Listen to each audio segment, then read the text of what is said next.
was he, since was he we where he saw was him at? destroy Spoto was the last time we saw him compete. Because that was like the peak Max Mike Aiello anybody's seen, coming in there. That guy looked fucking massive, bro. All right. Just give me a second. I'm just editing some settings before we go live in a minute here. Oh, you're good.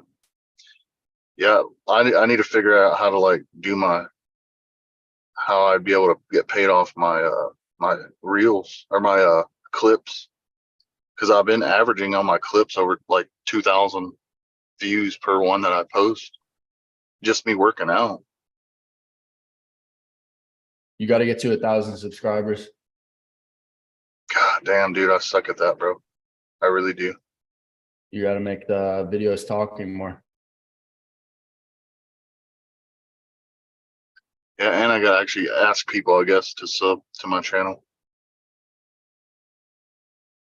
I just figured, fuck it, people just do it. But they don't.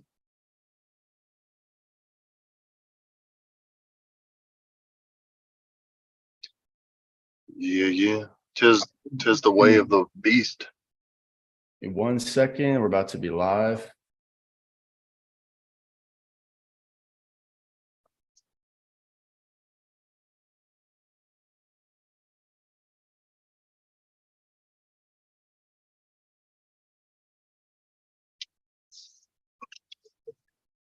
I'm gonna go get some fucking food after this too.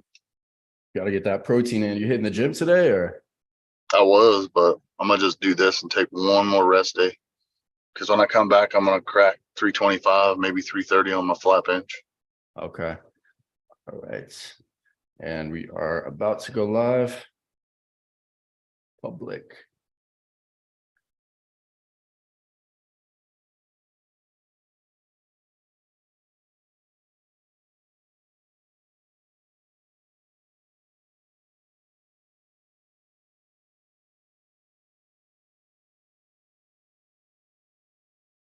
All right, we're going live.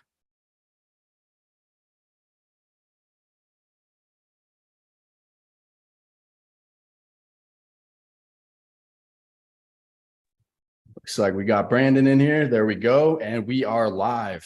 Just waiting on Leroy, but what's up, man? What's up, dog? You How's and it Robert, going? huh? You got Robert in there. here. Yeah. There he is. Hell yeah. You got Leroy about to pop in too.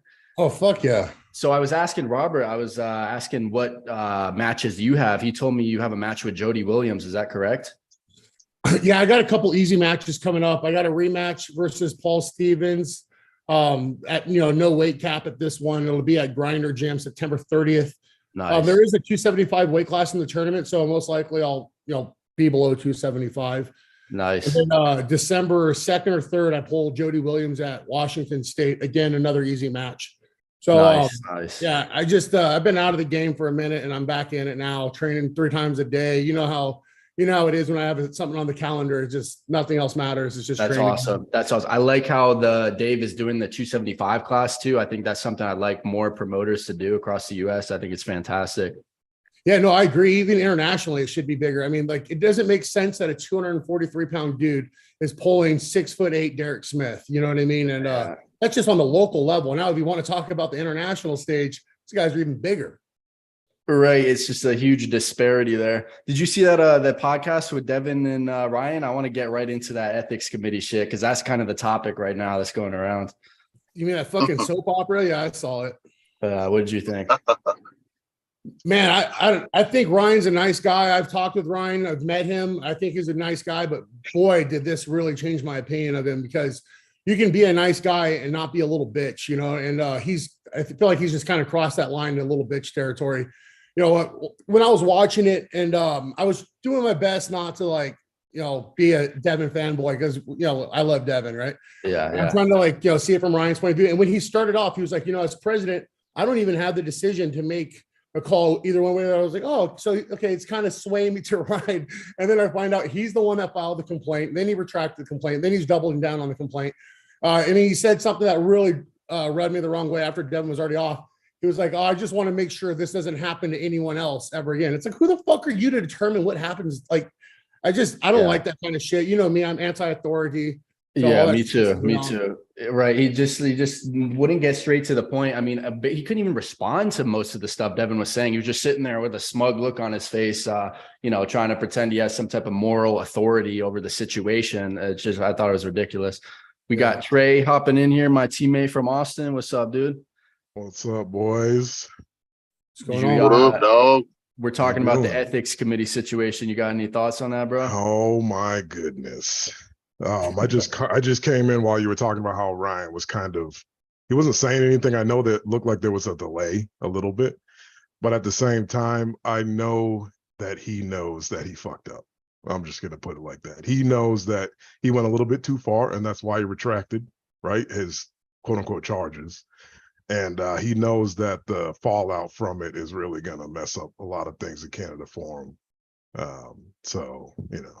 Yeah, the thing is, he still didn't admit it though. He still No, didn't he didn't. take responsibility from it. Like you could tell he knows there's repercussions, but he wouldn't just say, you know what, Devin, respect to you, you won. I shouldn't have handled it the way I got upset. I said I filed a complaint, just like move on. But he just wasn't able to take accountability at the end of the day. No, Yeah. not at all. Yeah, it got weird. And then he kind of challenged Devin, and I was like, wait, what? I don't know. The whole thing is sketchy. Yeah. I want to ask Brandon. You had Freddie Sanchez out there, and you sent me a message on how he felt, because I think he's putting some propaganda out there that he was going through the whole Vegas team. He was sending me messages. He was destroying the whole Vegas team, and it's so laughable. I wouldn't say that.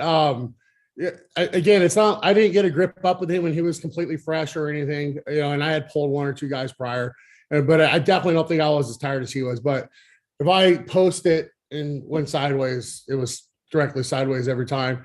I mean, Mason, obviously we know Mason's a fucking monster, and Mason, made work of him as well. But I don't know. I like Freddie. I think Freddie's fucking hilarious. Just for the record, Freddie's my friend. I think he's hilarious. But I think Tom's gonna smash Freddie for sure. Like left hand, right hand. I know how explosive Tom is with that back move, that same move that I was doing to Freddie. And I was like, yeah, I think Tom, and I think Tom's stronger at that move than I am. So I was like, I think Tom is gonna work him. But we'll see, man. I want to see. Either way, it's gonna be fucking awesome to see it happen, because I love the shit talking. Neither one of you guys are pussies. You can take a little fucking heat and not cry about it. You know what I mean? So it's gonna be good to see either way. It's unfortunate. It was supposed to be this weekend, and he calls me up and then he says, we got to cancel it. I'm still having this lingering injury, even though he had a super match the day before. So to me, that's not adding up. From my perspective, it looks like he's trying to push this to a card with his buddy, Greg Brown, who's hosting a card in December in Arizona. It's seeming like he's making a fake excuse to try and push it to that, which, I mean, just admit that's what you're trying to do. On the phone, he talks completely different than he does on the keyboard, and on podcasts, he's trying to grow his Instagram or his YouTube and stuff like that. But he's very friendly, and I don't even think he really believes in himself as much as he portrays to people on YouTube. Because when we're on the phone with him, I'm still talking shit just like normal. I'm like, I'm going to destroy you, and he's like, oh, this is a tough match for me. I got my elbow is hurting, this and that. So it's like he says one thing to the YouTube and then another thing to me. So well, I would take it like he's just being respectful. You know what I mean? Trying to keep it on the sport level without it going anywhere else, which I understand that. There's different personalities in this, Tom. You know how I am. I'm going to talk shit till the fucking end. I don't give a fuck. And then after, I'll shake your hand and we're cool. 100%. But some people aren't as abrasive. Just for example, like I'm pulling Paul Stevens. I'm talking shit. I'm saying it's an easy match. I'll still respect Paul Stevens, and I always Paul Stevens is a great man. I just, leading up to this match, I'm gonna badmouth him every fucking chance I get. And it is what it is. And if Paul knew he was getting into when he wanted, you know what I mean, when it is, I think that's the problem with the last match I had with Paul. It was kind of last minute when Dallas got hurt, and I was just being real nice. And I'll be honest with you, I overlooked him for sure. Yeah, get aggressive. That huge weight cut, didn't think it was going to be a big deal, and I was wrong. So this time I'm going in the way that I pull, talking shit, training 3 times a fucking day, just being a maniac with it. And that's what works. You know what I mean? That's what works for me. And so, I'm going to fuck up Paul Stevens on September 30th. I like the mentality. And that's the one thing I want to mention where, you know, you're talking shit, but it's respect. Even Paul Stevens, when we would go to a tournament, he would talk shit beforehand, you know, friendly banter between us. And then that's why, like, I wanted to make a statement, especially in that one win against him after he had beaten you. And I was like looking over at the crowd. If you saw that clip, I was like, what the fuck? Because he was talking shit to me too before the match. I was like, get out of here, bro. But, you know, we're friends afterwards. That's what it is. I think people kind of get that misconstrued like that. The ego and the competitiveness with showing disrespect, but it's different because after you fight, you know, you're more on the same level with them to where you're friends. You know, it's different, but at the end of the day, it's a competition. I think Freddie's just not just he's really respectful to you, but he doesn't understand the mind game aspect of it just quite yet. I don't know. I know Freddie's been playing a long time and whatnot, but I don't know how familiar he is with this type of, you know, atmosphere. This is new to a lot of people. So yeah, it's another aspect that some people don't utilize, is just trying to get in someone's head, because the demeanor on the table is huge. Like, you know, like you said, if you're underestimating someone or if you're coming a little bit more or less aggressive, then it does play a factor. When you know in your head that you're stronger, you're going to be a little bit stronger, and just you're going to be better in general. yeah, and I clarify something. I said I pulled Jody on December 2nd. I'm pretty sure it's December 9th, not the next weekend. Yeah, he didn't want to have a match with me. He's gonna learn real quick. He chose the wrong one. Oh me, man, so. yeah. Put him down for me real quick. Yeah. Is that both arms, Brandon, or is that right only or left? No, my left arm is just for choking people. My right arm is for arm wrestling. I just figured it was right-handed only, so he's in some trouble. Yeah, I don't even care. I pumpkin arm train when I do my arm wrestling movements now with the right arm. Obviously, I do strict curl and powerlifting. I still train both sides and both arms, but I'd be lying if I said I was putting the focus on my left arm like I would on my right. And I think it shows when I pull people left-handed, I suck. I don't really give a fuck about it. So, no, it is what it is. Yeah, no, that's cool though. I mean, but I do agree with that 275 weight class thing. I think that's been a thing for a long time. You know, especially me always having to compete against those. Because everybody, you know, you got people bitching about 10 pounds in the lighter categories. And I'm like, are you kidding me, bro? Like, I'm coming in at, you know, fucking 280, 290, 300. These guys are like 400 plus pounds. You know, I'm like, that's 100 pounds, buddy. That's not. Yeah, you got to pull big 10 Mark pounds. That's like 6'7", fucking 350. You know, like, oh man, yeah. just looking up at this giant. Like, what I think the height is the biggest thing too. You know, like it's very rare to have 150 or 185 pound guy that much bigger or taller than the other 185 pound guy. It's just rare. But when they're, you know, you can be like me, 6'1", and going against, you know, 6'8" Derek Smith. It's just two different worlds. Again, I one day I'll be able to crack Derek. I just don't think that day's anytime soon. Yeah, Derek's got a match with the big Iranian guy in August, Mehdi Abdulvant. He's looking pretty hungry. I've seen some videos of him training. Looks like he's taking it pretty serious. So we'll see how he does those massive Derek Smith curls, you know, the Smith curls. Whatever. Yeah, I've never seen that exercise. I guess it's just like a supinating curl, like where you're facing the ground, kind of engaging your shoulder. Like completely bent over so that the pressure, it's not like a regular curl where you get up here and then, you know, you're kind of getting your arm underneath it. When the way Derek's doing it bent over, it's almost like a bent over row curl. And it's just gravity's pushing down the whole time, all the way up to the peak of the arm.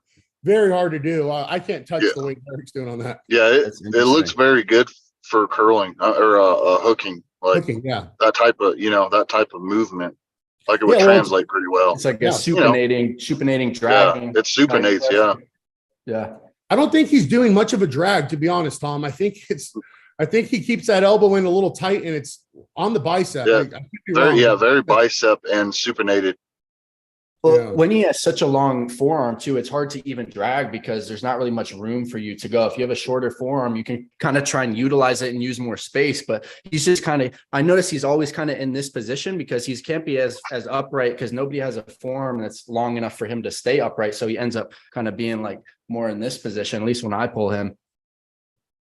Yeah, I haven't pulled Derek in a long time. You definitely have more experience with him. So you would How was that Vegas tournament? I saw a couple clips, but how did that one go? It was cool, man. It was a good tournament. We, Sean Hancock hit me up, about it. And I was like, yeah, absolutely. I'll do it. Even though, you know, where I'm at, out of shape and whatnot. I didn't really care. I just wanted to do it and be a part of it. And then I was invited on to be on like Channel 12 News promoting the event. That was pretty fucking cool. It was just in the back of the news studio and stuff like that. It was just really cool seeing all the different how it sets up and whatnot. And then the tournament itself went great. It was at Bingham's again in Las Vegas. You've been there for that last year's tournament.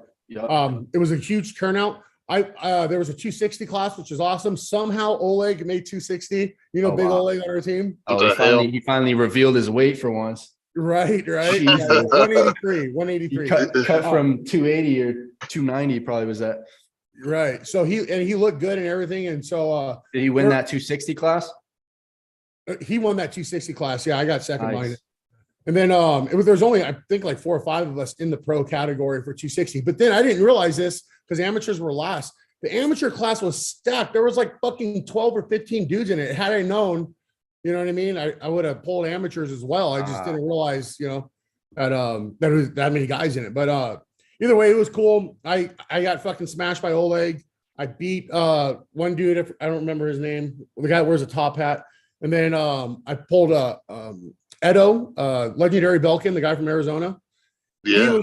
He was strong. Just bled him out and just turned it over. And then against Oleg again. And it is when you pull someone that smashes you in practice. It's like hard. I can't even get into it. I'm like, I don't even know what to do. We got Leroy Walker coming in. I think he's connecting. In the meantime, Trey, are you gonna compete next weekend? I am not. No. So the problem the weight classes are a problem for me, right? Because it's like all last year I was competing 220. That Austin tournament was 209. And I 209 is just not my class. Like I don't want to go 242. 220 is where I like to be. So I'm like, you gotta eat more gummy bears and pizza. Get the 242, bro. I can get the 242 pretty easily, but do I want to be there? No, right. No, I don't. I don't. I like the 220 class. So we got Leroy jumping in here. We were just kind of talking about the ethics committee and stuff, but we should talk about your match coming up against, I think his name, is it Will Blazieski? Is that how you say his name? Yeah, Will Blazieski. Yeah, I'm excited for the match. Nice. About 5 weeks out now. Yeah, about 5 weeks out. Training, everything's going really, really good. It's different because a lot of matches, I think, most of us that we've probably ever taken, you've had a chance to either get a lot of footage or see your opponent. I don't know. I've gripped up with them at some after pulls and at the Arnold, and I don't think any of us make excuses. When you're pulling ready and when you're 100% thrashed. Going into that, I was still doing a lot of strict curl stuff, so I was super gassed because I did there was a gym event. It was like a 3-hour event. I was just strict curling, doing arm stuff all night. So when I went into that, the grip up with him, I was completely depleted. Now, granted, he was a level of head, but now that I've been doing this almost, going on a little over a year, I could feel even though I was depleted, there was nothing in the grip up with him that I felt like I'm not going to have a lane. You know what I mean? And I understand between now and then, of course, as we continue and get stronger and level up, everybody's level kind of rises. But me being better than I was then and gripping up with him then, it would have been one thing if I would have been like completely intimidated, feel like, okay, this guy's he's going to stonewall me. I don't have a lane. But I felt there was a lot of lanes I felt back then. And as much as he's probably leveled up, I know I've leveled up a shit ton. So I really welcome this match. Yeah, you're training with Alpha Empire right now. So you got a lot of good training partners over there. You're training with like Jamie, Derek, all those guys. Yeah, well, the thing about it too is we always remember who we grew up against. I remember like gripping up with him in particular, and we even joke about it on the podcast. We went on a different podcast, and we've been live a couple of times. Man to man, we both know his lane is not going to be inside.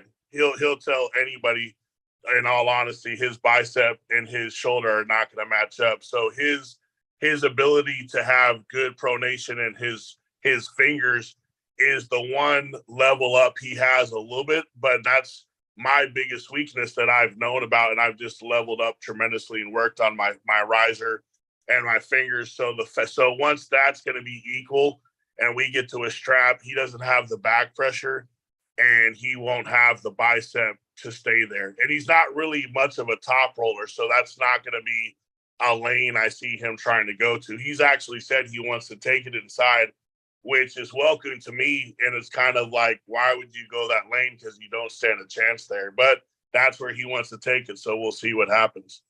Nice, nice. And then there's also some other good matches on that card. I think it was Barboza versus Pavlo? Yeah, Rematch? I'm excited to see. I think the history behind that, Pablo beat him at the Arnold, I think, on a couple fouls, but I've seen both of them and I see the way Pablo's training.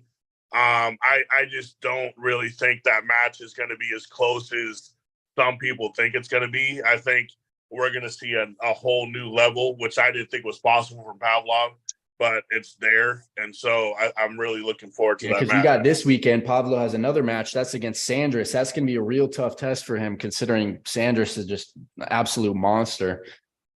Yeah, Sanders is a monster.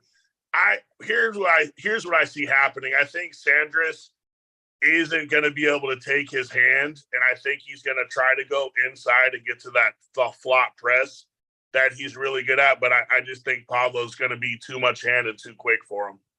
I see Sanders trying to go for a top roll. I don't really see any other way. I just think Pablo seems very strong inside from what I've seen. Yeah. But let's talk about the main card on that event. That's going to be Jerry Cataret versus Hermes Gasparini. I personally have said Hermes, I think, is going to win. We just heard that Jerry had like pneumonia last week. So maybe that might play a factor. But what do you guys think on that match? I'll So take Robert, it first then, I guess. Brandon. Jerry, man, like versus Hermes, that's crazy. That's the one that we're gonna remember for a long time, right? Like I figured no matter who wins, we're all gonna win because it's gonna be an entertaining match. It's not gonna be quick. It's gonna be a lot of fighting. Jerry yelling at the ref, Hermes yelling at the ref, doing his fucking hand signals and shit. It's gonna be wild. So yeah, I don't know. I don't really have a strong opinion either way on who's gonna win it. I really can see it going 2-3 either way, but I know it's going to be a good one to watch. Trey, what do you think? I got Hermes. Hermes. 100%. Yeah, I got Hermes. They want to give it to Jerry because he's from where I'm from. But The Northeast. I don't know, man. Yeah.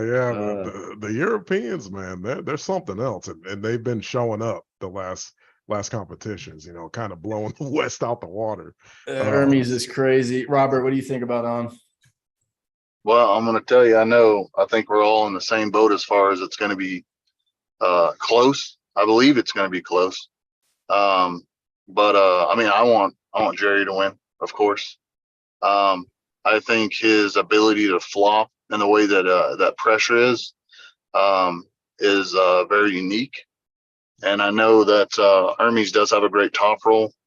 I think if he can gas him, if it stops enough, then it'll be Jerry's. But if Hermes is just too fast and keeps him out of his lane, I don't think he'll have that access to press the way he normally does. It's just going to be another game of chess, really. But I hope it goes the distance, and then I hope it's really a grinder, honestly. Yeah, for sure. What about you, Leroy? What do you think on that one? I really think Hermes' ability to stay on the table in a competitive fashion the way he did so long with Levon, I don't think you can really quantify what that does to someone's psyche. I mean, it's one thing to go against a hand and you might not have a lane, but when you're going against formidably, arguably one of the best in the world, and you don't get destroyed or beat in a fashion that we're so used to seeing Levon beat, I think, yes, just paying him his respect. Jerry presents a very problematic style for a lot of, even top level people. But if I had to weigh the stylistic problem that Jerry, if he's on his A game creates for someone, versus you have someone at a top level, obviously like Hermes is, but now you're bringing in that swagger, that level of confidence that he went toe to toe with the best in the world and didn't get crushed. I don't think most people are able to see from a quantifying, standpoint, how much that's going to do for a guy who's already a fucking beast of a hand in Hermes. So I think that right there is going to be the thing that you can't really put too much weight on as far as how valuable that's going to be if we're talking about from like a terms of betting standpoint. And I think that factor alone is I would have to give Hermes the edge. Yeah, I mean, everyone thinks he's second in the world after that match with Levon. I think he shocked a lot of people. It basically made Levon quit there in round 5. He wasn't even able to continue. He won on endurance, but as we know, Jerry is known for his endurance, so that could be a challenge for him. I want to talk about a different match because Brandon, weren't you doing coaching or programming for Chance Shaw? We're about to see Chance Shaw in his return here against Oleg Petrenko. Yeah, so Chance took some time off. I think that's kind of visible, but hit me up about 2 weeks ago. And or maybe 3 weeks ago and said, dude, I need to turn it on. Like I need to get back in shape and whatnot. So yeah, we just started working together 3 weeks ago again. But you know, he's got a lot on his plate. I think Chance Shaw's biggest issue is his endurance. And that's one thing that we're really tackling, especially in the training and his nutrition. But he's been doing good. He sends me videos every morning. He's getting his cardio in. He's getting his meals in. I know his girlfriend is real supportive in helping him out with his meals. So again, I obviously think Chance's style is going to win this match, but I think that Chance has potential of gassing out. You know what I mean? So I don't know. We'll see how it goes. I know Chance will be in a lot better shape in a few months. So give him a little bit of time, but he's got a really tall mountain in front of him. We got a comment from Silky Wilkie. Chance will smash Oleg. We got someone saying crying Ryan. Interesting comment there. Do we know what Chance's weight is right now? Has he been cutting a little bit? He's been working on getting down. I couldn't tell you where he's exactly. Well, actually, maybe I could. Maybe I don't know. Maybe he doesn't want me to tell you guys. But yeah. No, again, I think that Chance is going to do like he did his last East versus West appearance, where it's going to be quick, explosive, and the officiating, unfortunately, can play a factor in someone like Chance Shaw because a couple bad calls, his gas tank starts going down. Yeah. Those hits become less and less powerful. So. You know, a bad call can be a big deal. And again, I'm not even saying like, oh, it's biased or anything like that. It is what it is. Human error happens. I actually like that aspect of arm wrestling. How much more fun was the NFL when like games like ended on a bad call and you'd have to hear about it all week? Like it was cool. And now everything's replayed 100 fucking times, every different angle. Yeah. Slows the game down. It just takes it's controversy, it, right? And if you're so strong that it's undeniable, then the reffing doesn't even matter regardless. So then it's just like whatever. Right. But as far as the reffing, I heard that Engen said he's going to have some North American refs go out there because obviously last East versus West was Devin, the whole debacle with the reffing. But I think Devin just got a bit too confident in that match. We saw him, I think it would have been round 1 or round 2 where he was holding him and talking trash instead of just focusing on finishing, I think, in that rematch. Really unfortunate. I don't know if you guys saw the picture of Gennady with the torn bicep, but sucks to see an injury like that. Hey, when you push it hard, that's what happens, man. You know, these guys at the top, I've been at the top of a different sport and I know what it takes. And it's fucking brutal. And you know, everything's telling you to stop, to slow down, to stop and take a break. But it's like, oh no, there's just one more match. I got to do this match. This is a huge match, biggest match of my life. And then you do that match, say you perform well. Well, I got this next one I got to do. And you know, Gennady, for all we know, could have had some little nagging injury that he knew he should have stopped. But he can't stop. He's got East versus West, you know, 1 through 8 coming up. It's like that movie, Bigger, Faster, Stronger, I think by Mark Bell's brother. I don't know if you've seen that one, but it's just like, it talks about the mentality of like lifters and just like, you're never strong enough. You're never lean enough or it's just kind of how it is. It's kind of the same with arm wrestling. You're never dominant enough. It's that competitive spirit, you know? Yeah. I've dealt with this with Chance when I was helping Chance out, you know, a few months back. I was like, dude, when are you going to take a break? Like, you know, you can only keep competing for so long and redlining your body. It's just, things are going to start to fall apart. Luckily, Chance is young and pretty durable still. So, you know, he'll be able to make some mistakes that I've made myself, and I'm just doing my best to keep him from, you know, making the long-term ones because we all know how my powerlifting career ended.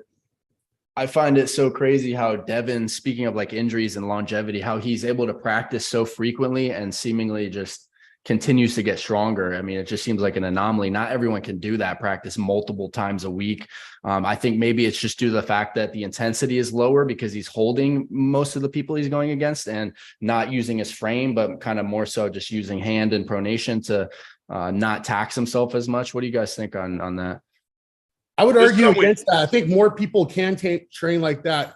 It's just that Devin is at such a higher strength level than everyone else that it doesn't wear him as much. Like Tom, if you were going practicing with a bunch of random newbies all day, you would get better and stronger too at holding those positions. But you're just that much better than them. That doesn't really fatigue you that bad, right? So it's called submaximal training, and submaximal training, is my opinion, that's the answer to all this. That I really believe in that.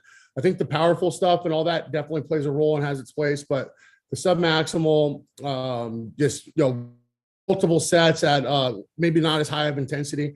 I think that's the right way of training, and I think that translates to the table with table time, the way Devin Larratt trains. Yeah, I definitely agree. Yeah, the more frequency, lower intensity, especially with the weight training too. Like you can train 2-3 times a day arm wrestling exercise. It doesn't mean you're maxing out, obviously, but you're getting blood flow. If you're more beat up, or if you're a little fresher, then you can go a little heavier and work on specific movements. But there's really, you can never not work out, Yeah. But I want to kind of shift over to Larry Wheels. Obviously, Brandon, you had that big super match with him back a couple of years ago. I know Leroy, I think you pulled with him out there in California. I don't know if Trey or Robert, you guys have pulled him or seen him in person now, but what do you think would be a good match for him? It seems like he's taking that bodybuilding trajectory, but Leroy, have you talked to him? Do you know if he has any matches that he wants, coming up in the future? I've talked to him, and he's definitely a couple things. He's definitely leveled up. Fucking, it's unreal how his I would say the biggest difference is his connectivity and how his wrist. The only way I can put it in perspective is I felt him like before, and I felt him like I think a couple weeks ago. And the only way I can describe it, and this will totally make sense to you and Trey, is it literally felt like it felt like Dimitri, but stronger. It's just like there's very few people that I've gripped up with against. Like, and I'm not saying just off her ready goes. There's guys you can grip up with practice and be set even, and they're applying minimal like load. They're not loading up. They're not all ego trying to pull, but it's like when you grip up and when Dimitri's serious and you just feel like you have no fucking length. You know what I mean? In, out of the strap, left, right-handed. When Dimitri's on and he's warmed up, he's one of the few I've gripped up against, and you're like, I have no fucking lane, whatever. And I can be as fresh as possible. That is night and day difference from when I felt Larry before to when I felt him a couple years ago. And I mean, granted, I think the only thing is he's got a great wrist. It feels like it's way more fortified than before. But watching him and Mega Mike go at it, Mike's just got a higher table IQ. So there'd be positions that through Mike being very stoic and calm and not panicking because he's been in that position with so many, like as long as he's been doing it compared to Larry, he didn't try. The biggest difference is when Mike would get set in a dominant position, or when Larry gets set in a dominant position, Larry would kind of second guess it and do like what a lot of newbies do. Is one of my biggest problems is when you have that power, you want to hit and reset. And something I've had to work on is instead of resetting, you're giving up real estate on the pad, whether it's an inch or a millimeter. Every time you reset, you're giving up a little bit of territory that you've taken, from center. And, Mike just weathered the storm. Larry just kept going to re-hit. And after a couple of times, Mike just took that real estate back and then ended up, pulling through. I think Brandon and Larry would be a great match, to revisit.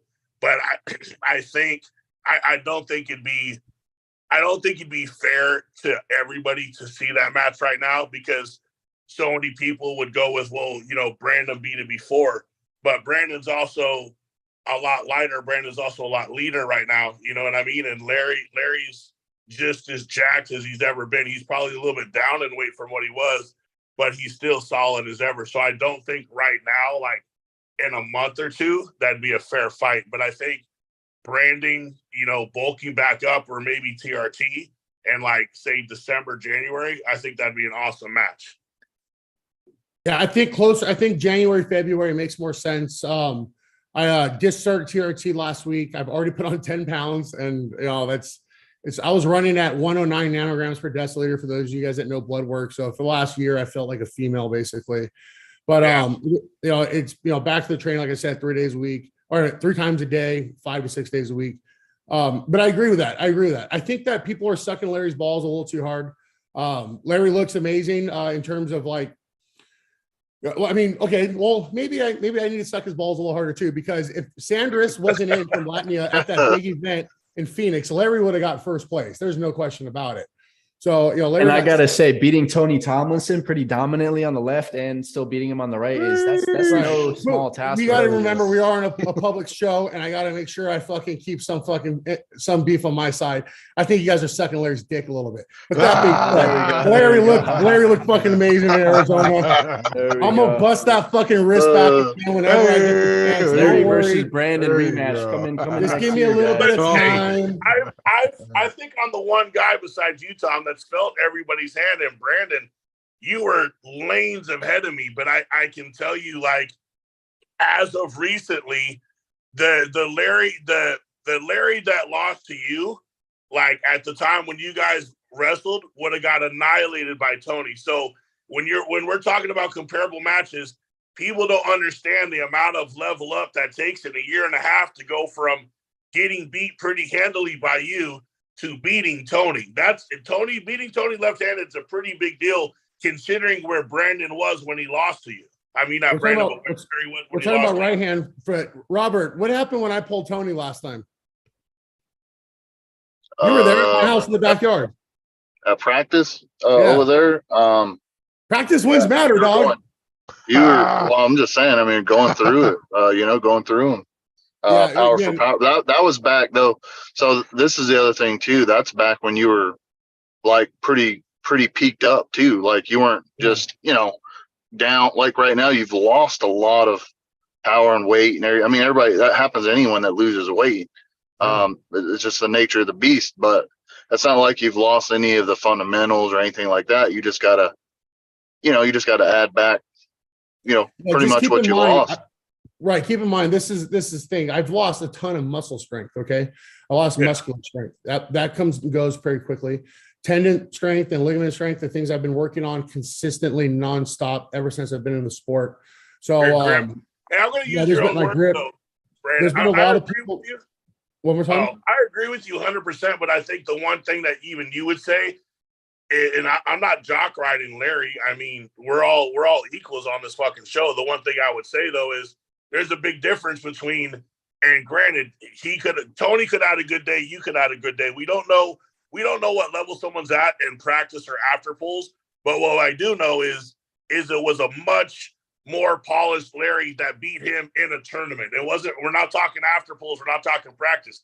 Granted, and I'm not taking nothing away from you beating Tony. I'm talking about practice. I'm talking about Tony lost to Larry in a match. So I would have to take, if I had to view the two wins, I would have to give the nod to Tony beating him left-handed in a tournament versus you demolishing him during practice, because at practice, we don't know how beat up he was. We don't know how peaked you were.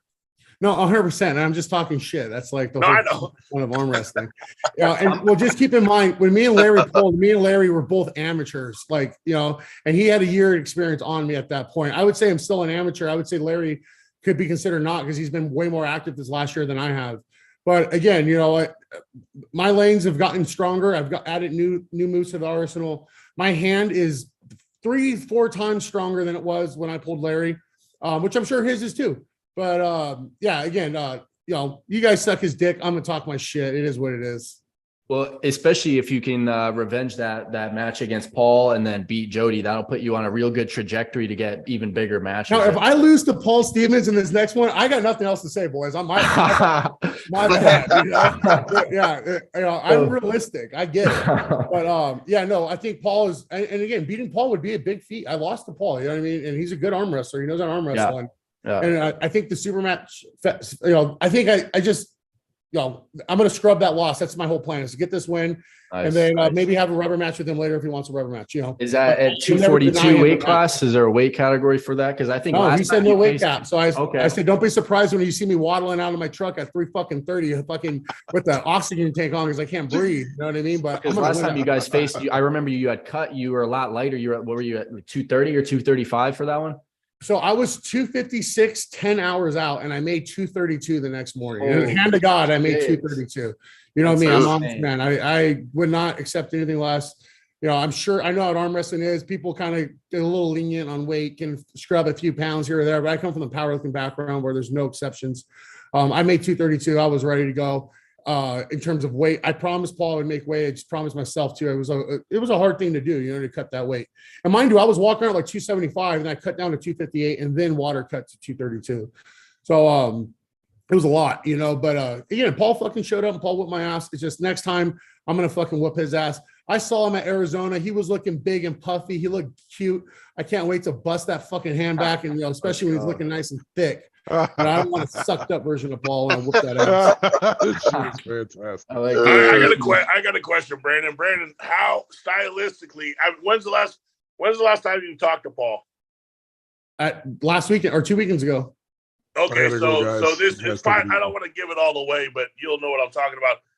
Are you gonna bust them back your style, or are you gonna bust them back and take it inside? Because I know off of talking to him and pulling him where he's at and what he's going through. I know he wants to keep it inside with you. You know what I'm talking about? Yeah, no, and I'm way more prepared this time for that. Way more prepared. I know Paul has a very strong hand, and I know he knows how, and a strong cup and wrist and everything. I'm confident my pronation will be more. I'm confident it'll be stronger. And if it isn't, and if I get bad news off the go like I did in LA, instead of being so fucking malnutrition and retarded and just thinking, oh, it's just one lane, there's other lanes to try. But I'm pretty confident, man. I really am. And again, I love Paul. I think I consider Paul my friend. But Paul did try to give me a hand job in the bathroom in Arizona, and he had no lotion. It was going to be rough. I was not interested in it. So he owes me an apology for that, actually. We got the trash talk there. We got a comment here. That's real. Larry versus Derek needs to happen. Leroy, who do you think would win that? Larry versus Derek. I know Derek has said he seems to kind of avoid the subject when he gets asked about Larry versus Derek, but who do you think would win that? I'm rolling. I mean, I'm riding with Derek all day. I mean, Derek's pretty much my coach now, aside, putting the personal bias aside. I saw Derek pull and just smash through Mike, and there's another point I wanted to make about the Devin situation in a second. But as far as just Derek hasn't really gone full go against anyone, and I saw him have a really, what I would call a good formidable practice against Mega Mike, and Mike didn't really have any answers for him. So, and I saw Mike and Larry, go at it and go back and forth. Larry got a couple on him. I think Mike ended up getting more, but just watching the difference between Derek go through Mike versus Larry have a couple strong hands, but for the most part, Mike would have took that. I don't think it's even close right now. Okay, you heard it here. Robert, what do you think? I don't think Mike would disagree with that either. Robert. Yeah, I mean, I haven't seen the new footage of Derek with Mike, because I always know that inside then it's been pretty close, but outside, of course, I mean, Derek's too much. Like, he's too high, his hand's too much. So that's not really a good matchup through that. But I mean, if he's going through Mike like that, I know Mike's gotten stronger. And those two, Larry and Mike, were, having a pretty good war from what I seen. And then he was getting kind of cut through there by Mike. That wouldn't be too much of a good matchup. Yeah, I mean, I would rather see. They're stylistically and just from a man to man. There was neither one of them had an interest. They went into that egolessly and put the egos aside. There was nobody. If you've been to Derek's practice, all the super match style, the stuff that's going to get videoed, happens on the table that's outside of the garage. These guys were in the back of the garage, mano-y-mano, just going at it, just creating lanes. And Derek would say it's the first time he's really pulled hard in a couple months. You know what I mean? And I think that attests to what Brandon was saying earlier about submaximal training. And because we just had this conversation after practice yesterday about how Devin's able to do it. And you could be on one hand and say, you know, Devin's just so strong, but at the end of the day, we'll just call it what it is. Devin is probably going against sub-maximal hands. He's pulling against average pullers, and he's just working on, which is one of the best things you can do, the static holds. He's not working on flash. He's not working on pin or finish. So if you're just doing static holds and not getting beat up on in practice, you have no choice but to get stronger, and you can do it more often because you're just working holds. It's different than if you're working and going holds to like pronation to a pin. That's going to be a lot more wear and tear, you know, on all the different bicep heads and stuff. So he's able to do it efficiently and able to do it more often because he's not doing anything at maximal effort. You said he's pulling sub-maximal pullers, but he even pulled Ryan Espy and was pretty much just holding Ryan Espy. Sub-maximal. That's still sub-maximal. There you go. I'm not calling these other guys scrubs, but it's just like if Brandon's at practice with a bunch of newbies who have no pronation, nothing else, but they're gym bros who have a strong bicep, you can argue and say that's sub-maximal. Yeah, but if you're doing but that's the difference though. If you're not smashing and going to pin and you're just working on static holds, like if I go to curl, and you know this from being a curler, I can do static holds all day long, and I can do it Monday, Tuesday, Wednesday. But if I'm getting out there and going hammer style, strict, that's so much wear and tear on my bicep and my elbows. I can't do that, you know, a couple days in a row. So if you put it translated to what Devin's doing, he's doing static holds for the most part against people who are not putting a ton of back pressure or a riser and making his other parts of his arm vulnerable or weak or compromised. That's why he's able to do it so much. Which is what you're arguing. That's what Derek Smith has currently been doing, basically. Yeah, but he's Derek. Okay, when we go to practice, 90% of the time, Derek is going to put people in situations, or he's going to hold, or just work very small. He calls it the puzzle. He's going to work, you know, take the hand, take the wrist, but you don't necessarily go to finish. So he's working very small movements, and he's not going maximal effort pulling. He's not going against top level arms. Like he would say he was kind of banged up from going against Mega Mike. Hence, he doesn't take Mega Mike's on like every single week, although he could, but he chooses not to.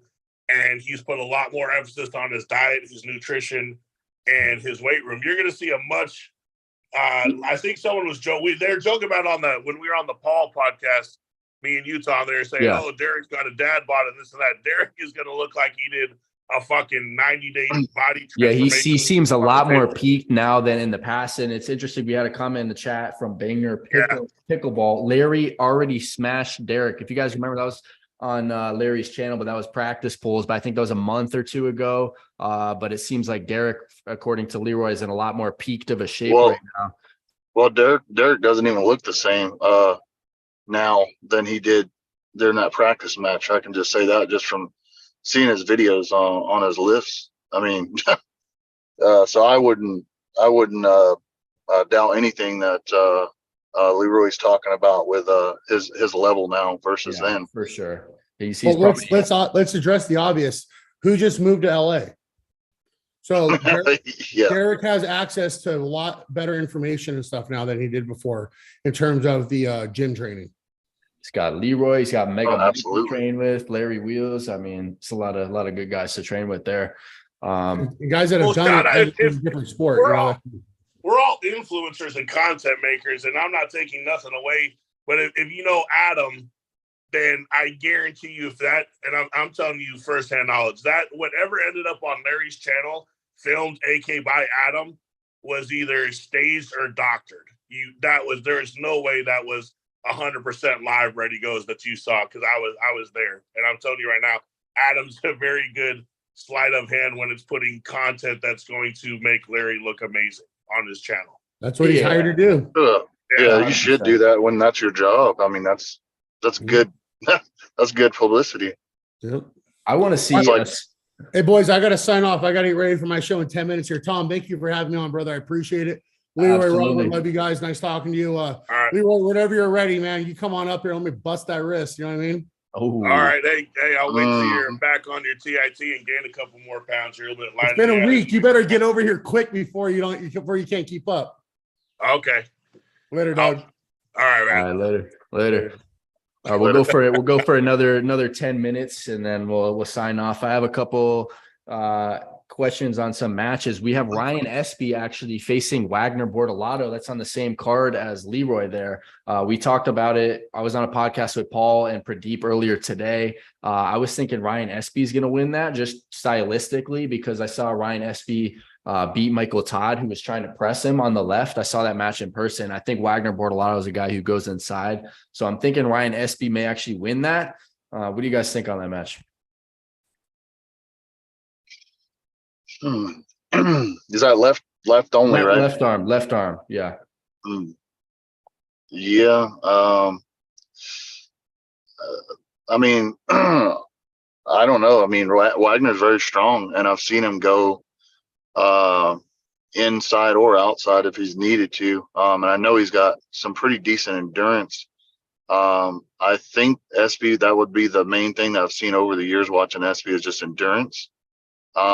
And I don't know if he's got enough hand to really just smack Wagner's. I mean, he could definitely, but I think if it dips inside, I think he's going to get bled. And that's just, I haven't seen Espy pull super recently and look very dominant as he has in the past. So I don't know, but I know he's a big dude and I know he's strong as shit. So I don't know. I think it'd be a good one though, for sure. Any thoughts on that, Leroy? I think you said it all. You said it best. I agree 100% with what you said. Let's talk about programming. We got about 10 minutes left. I want to ask Leroy a couple questions as far as how you mix in your curl training and your gym training with your table time. I kind of want to just get to know a little bit more of how you're doing it right now. Are you doing 1 day a week on the table? How are you mixing in the workouts with the intensity? I think in the past year, I've learned so much. And what I'd say is this. I think it really depends. I think you got to break it down into 2 parts. Like what I would call off season or off match versus in match. In match or off match, I would say and recommend, and what I'm going to do is go twice a week. I'll go like maybe technique and small movements on the table on like Wednesday night, say if you're over with Austin or Alejandro, and then I would go like my heavy pulls, my heavy, my hard hittings, my ready goes, my going till pin. If we're going to call that hard practices, I'll do that on Sunday. And I would keep, my curl, my heavy curls. I'm always going to be heavy curling on Monday, Wednesday, and then Saturday. That's off season. Now, because I'm in what I would call in season, or I'm, prepping for that match. I'm still doing heavies on Monday, and I'm doing practice. I'm doing pulls on Sunday, but it's way different. And I think I saw, I was watching the show that you were on earlier because someone asked you, hey, what's the difference between Texas and Vegas? And I think there's a lot of similarities that we both show. I would say, and if you know Derek is going to be very methodical, very pull inside first and learn how to do that to keep people safe, which benefits me being more of an inside or a bicep dominant guy. But because I'm working on, I think stylistically the biggest difference where I can limit my table time is what I'm doing on the table. I don't have to work. Like when I was in Texas, I felt it was a lot of using what you're good at. Like if you had back pressure and a bicep, it was more, and because I was doing like, hey, let's get you the strap so you can apply your strengths, versus Derek is like work on your weaknesses more. Yeah, I wouldn't say it was my weakness, but it's basic fundamentals. Derek and a lot of people I've noticed in California are very, they're not, I don't want to say anti-strap. They're just more, you need to learn how to get hand control, cup, wrist, and any of that before you work the pin, which is different because if I go back and watch old footage and I watch a lot of newbies, especially us bigger, you 242s, the heavyweights, we're taught because we have strong biceps or back pressure, it's okay, slip, get to the strap. And I would see so many times where I'll see people pull outside away from their bicep or their shoulder because they're only connected by the strap. So there's no hand integrity. There's no focus on taking the hand and then working center table, then working the pin. It's just like, hold on for dear life, use your back pressure, pull them in, and then try to work to a pin, which is good. It teaches you endurance, but there's, against so many top rollers, I would like, when I went against Grisham, looking back on it, I got destroyed because I focused so much on getting to a strap. I didn't work about, dumping my wrist or going palms up. So, and the other thing too, like you said, the thing Texas and LA, or the thing Vegas and LA had in common is I have so many more heavyweights and bigger arms and hands to practice against. Yeah. Granted, freaking Trey, Dimitri, Ian, Greg, all of those guys are super, super great guys to learn from. And I love everything about it. However, stylistically, there's things that I couldn't learn from them as far as really hand and grip setup, because they don't have the fact that they're in, because they're not going against these big behemoth hands. Versus Derek is like, hey, you're not going to be able to grip up like that against this guy or that guy. And even Derek, he's like, hey, you can do that against a lightweight, but not me. So just learning different things because of the bigger hands, has been a big challenge, and it's been a big learning curve for me. Yeah, I think the technicality of some of those Southern California teams, they definitely put a big emphasis on it, especially I used to train with Vosgin up there in like North Hollywood and stuff. And I know they train with like Mika and Vrej, and they have some really good practices, very technical. Everything is methodical. It's not just, I do see a lot of pullers out here in Texas just kind of losing their wrists sometimes and still going, or just getting in bad positions. And I think sometimes good arm wrestlers will teach you is when you get out of position, just stop or give it up in practice, because you don't want to practice a position that you don't want to be in a match. You want, like you said, you want good rise, good pronation, good cup, and then you have all the fundamentals. And then from there, if you want to hook or you want to do anything, you kind of have the option there. Yeah. So to answer, and I know it's not a long-winded, but it gets back to your point and stay on task. Because of that stylistic difference in what I'm teaching or what I'm being taught and what I'm learning now, the emphasis, and I'm not trying to say I didn't learn that, or, Dustin and those guys didn't show me that. It was just more about, part of it, me as an arm wrestler was impatient because I had so much success in strict and body and bench. I wanted to win right away. So they wanted to get me ready to be, successful. However, now, because of the stylistic difference, I'm not doing that, lose my hand in a strap, bleeding out your arm, beating the shit out of my arm. I'm able to have 1 to 2 heavy practice or heavy 2 lifting days during the week because I'm not so beat up. When do you get the biggest difference as far as the lifting? I lift heavier more often now, but it's mostly because I'm more strategic in practice. Yeah, you're not getting stretched out as much. You're not getting opened up, and which will put more fatigue on your arm. When do you get your heavy chest days? You do about like 2 bench press days? Do you do flat barbell? Do you do dumbbells now? What do you do for kind of upper body strength right now? For upper body strength, to be honest with you, I still do heavy incline. And I do, I train, I don't know if you ever was ever there. There's a really good gym in Ontario. It's called Six Strength. I do a lot of isolated upper chest stuff. So I'm doing a lot more holds, and I'm doing a lot with I forgot the name of the machine, but I saw you doing it too. I do a lot more machine work because I can hold it longer, and it's able to help me work the connectivity a little bit more than the free weights. But I'm not worried about risk reward injury by going heavy dumbbells. For me, sports specificity is everything. So heavy dumbbells were something that was a part of a lot of my training. But for now, if I can do stuff with the machine and manipulate and put my arm to kind of pivot through and do the same stuff as I am on the table, I'm more apt to do that. Plus I can hold it. I don't have to worry about spotters and loaders. So you're going more for volume and hypertrophy, just getting that strength, but without the injury risk of going heavy, since you want to focus your intensity on the table now that you're competing. Yeah. I'll focus it more once I'm not in super match prep. You know what I mean? So that's been the focus of a lot of it. So right now everything is very clean, precise, and not necessarily going heavy hard until failure. It's more about just getting the reps and making sure everything feels.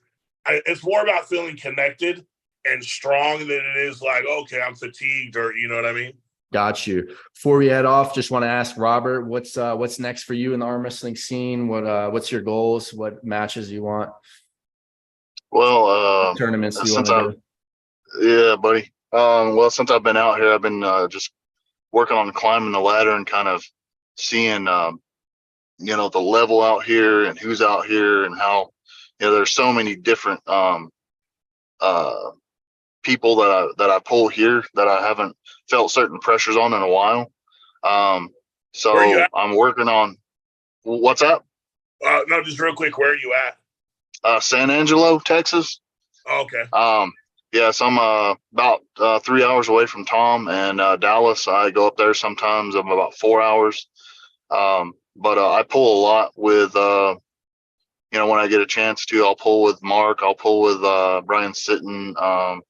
I pull with the Austin team down there with Tom and those guys whenever I get a shot. We do have a team down here in San Angelo. We're just a small group, though. We probably got 4 to 6, active guys down here. But I've been doing it for a while. I do a lot of fundamental things. I got my brother training with me now, finally. He's about 6'4". He's about an inch taller than me. He's about close to my weight, about 20 pounds or so off from me. And his hand's bigger, so I get to use him. And then so we've been practicing and training.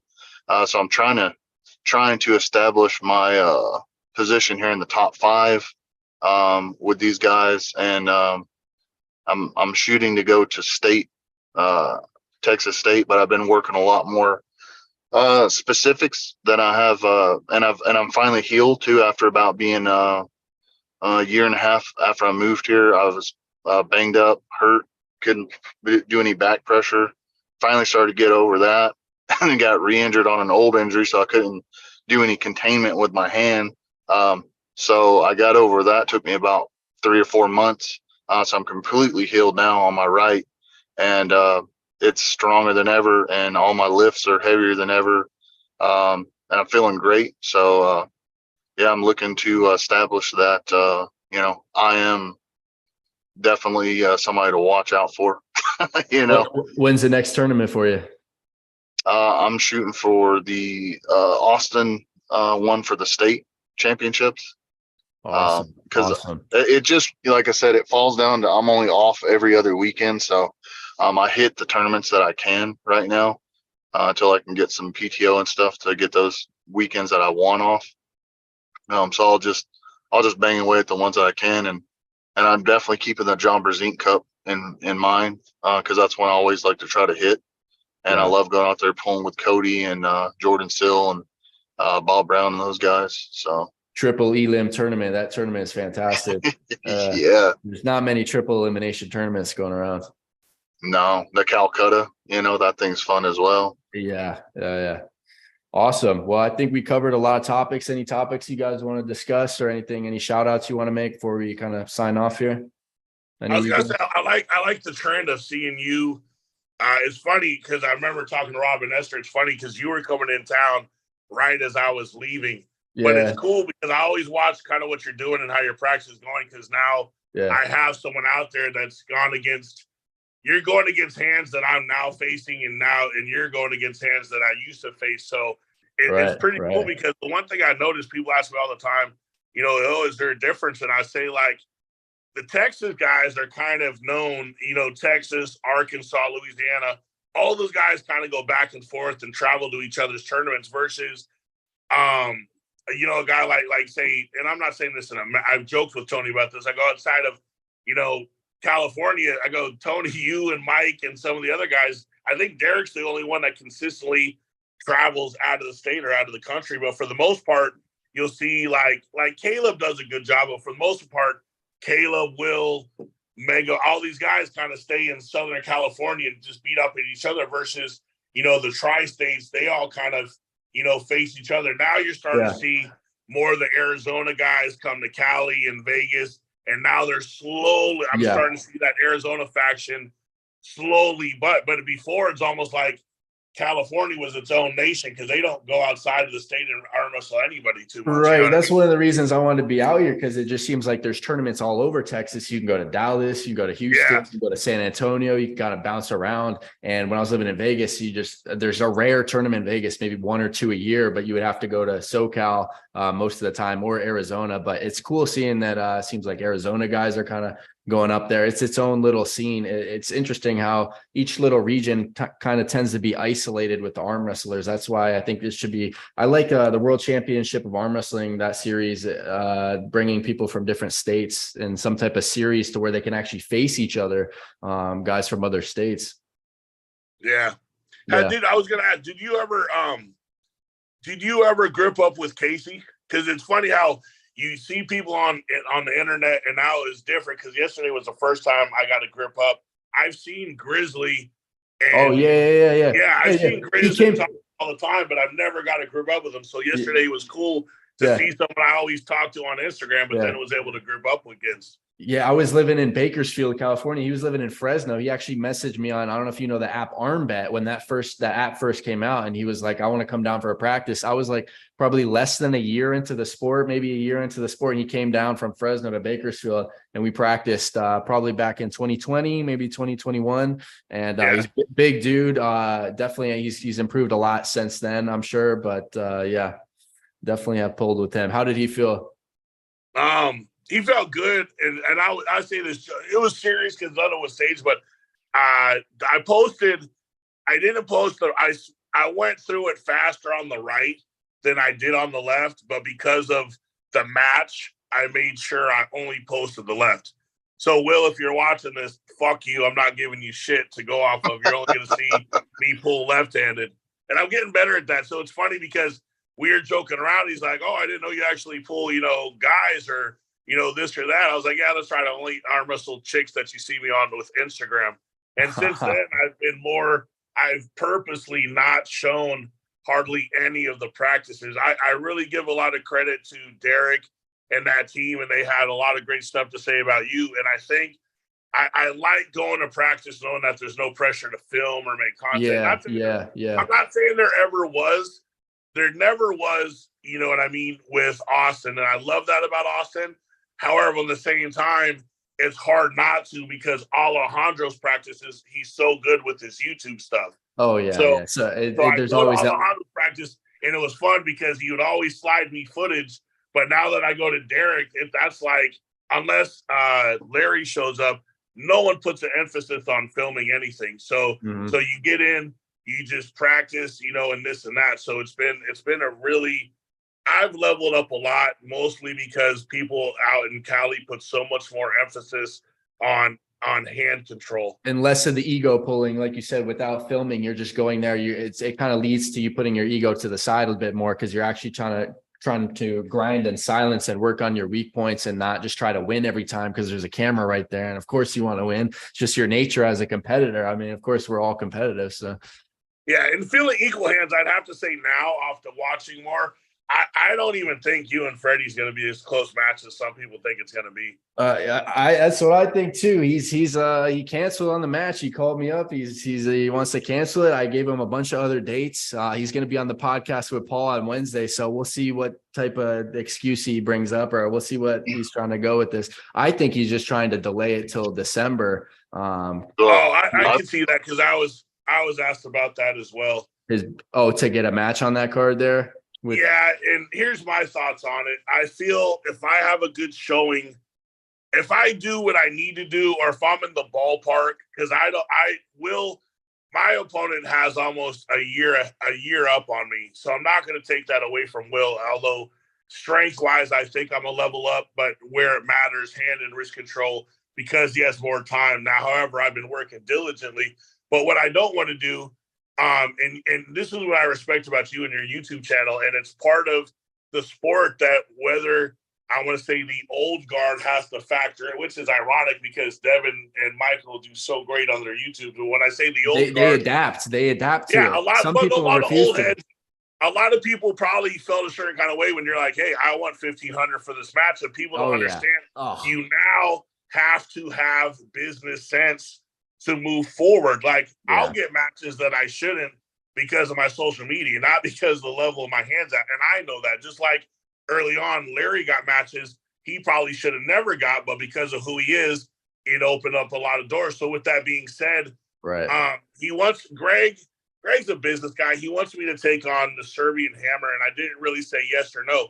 Is that guy good? Is he a level ahead of me right now? Yes. However, if I have a good showing, which I think I will, and I really have faith that I can, win, where I know definitely I'm the underdog. But after that, I don't want to get locked into a super match in December, not knowing what could come out of this huge event. There's going to be a lot of eyes on this. So do I want to, I'm willing to bet on myself and not take on and get locked into a match when something bigger may come along. And I'm not knocking anything against Greg, but there could be another Michael Todd event. There could be another High Five event. There could be something else that opens up that, like now, because I'm not a household name in arm wrestling. I haven't proven a lot to the community or myself. However, I think I need to give myself that chance to show what I can do on the table on August 26th, and then see what kind of offers start coming in. You know what I mean? Yeah, I think it's good to take one match at a time because, like you said, you don't know. You could have a huge win, and then you have other offers, other opportunities, which could get you, another match. So I personally would only take one match at a time. But here's the advantage. I was wondering, Leroy, and I've seen a lot of guys coming in. Different backgrounds, like with Brandon when he came in, and you're coming in, Larry when he came in and stuff. I was just curious, are you thinking about hitting any tournaments up though, out of just kind of sharpening and honing your skills, to kind of learn those lanes that you're wanting to work on, especially against some guys you'll be able to kind of, go through a little bit easier than some of these big matches that you have to kind of, figure out everything in practice instead of live hits with people. No, I see. Me, I like the tournament style pulling. I like the fact that it's a long fucking day if you lose your first one and you end up on the B side.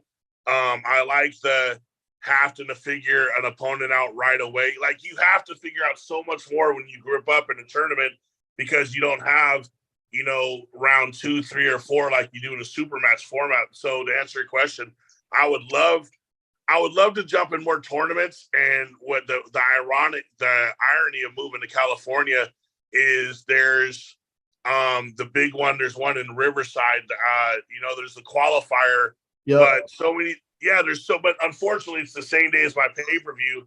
And then so many of these other matches are just problematic as far as scheduling. Like, I want to go back to Texas for Texas State, but it's so short right after my super match. So what I think I'm going to do is I will definitely be in Texas for State at some point within the next, early next year. And I look to go back to Texas because I think the tournaments there are a little bigger. There's a lot more hands. Because I'll be honest with you, I could face Tony or Mega Mike here and set up super matches or practice, but I think in Texas there's a lot more hands. Not only that, people come from Arkansas, Mississippi, and Louisiana. Texas has always been a big draw, so I welcome both. I like the strategy behind planning for a super match, but I definitely think there's so much truth in what you're saying is getting in there, winning, just cutting your teeth. Like cutting your teeth and.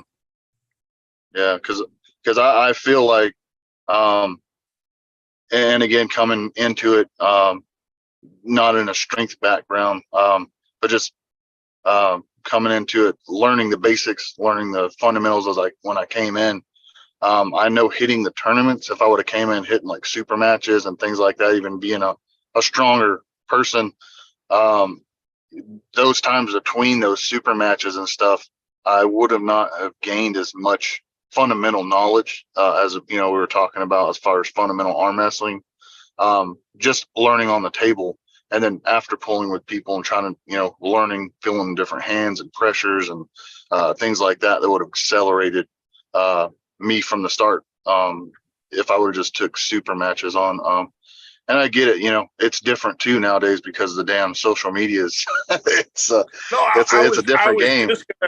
I was gonna say that because there's like you have a guy like, let's say Tom, for example, you have a guy that's got a really good hand, an upper level hand, and he's got a really dominant strength background. But if you see people that have that social media presence, they're going to be able to systemically draw those super matches. So on one side, I see where the old heads would have a problem with like a guy like Larry because he's getting, king of the table matches before he's even done, a whole amateur. But what I respect about Larry is in between those super matches and pay-per-view, he did take the time to fundamentally get better at practice. Granted, he was practicing with always some of the elites and the best of the world, but he didn't just use his notoriety to get super matches that were above his level. He took the time to level up. And so I think it's going to be a happy medium. I think we're going to see people like, Brandon, myself, the Larrys, the guys that have these strength backgrounds, the Brian Shaws, these strength backgrounds, but because they have a social media presence, they're going to be that sexy headliner, that sexy name to put into a super match versus, and I'll say this, I'll give you a name of a guy I respect the hell out of, super hand, but when we look at some of these guys on some of these cards, and you're like, oh, that guy's known on social media versus how good is his hand, I'll give you two names right now that if it came down to skill level, should be on a lot more of these cards, but we don't see him. Brita comes to mind, and Dimitri. Dimitri is probably one of the biggest, best kept secrets because he doesn't promote himself and he doesn't have a YouTube channel and he doesn't purposely choose to put himself out there. But do I think we'd see a better matchup putting a guy like Dimitri on the card than some of the other people that we've sent to East versus West? Yes, I do.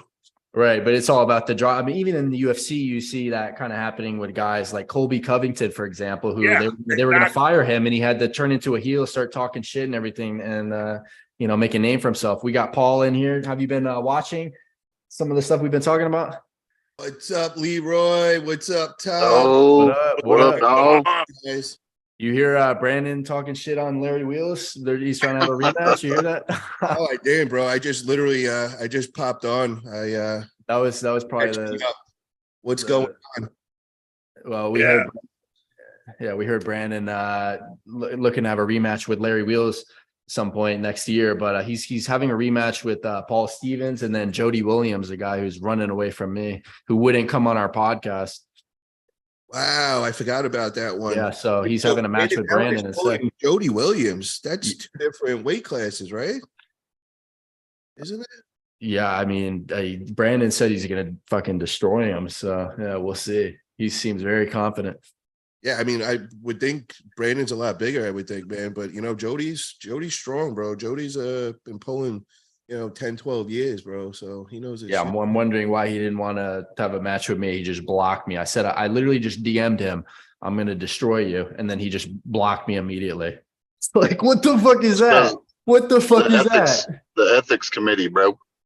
Yeah, I know, right? The pussy committee. Get the fuck out of here. Oh, Brandon Allen. Yes, Brandon Allen. Oh, nice. That's badass.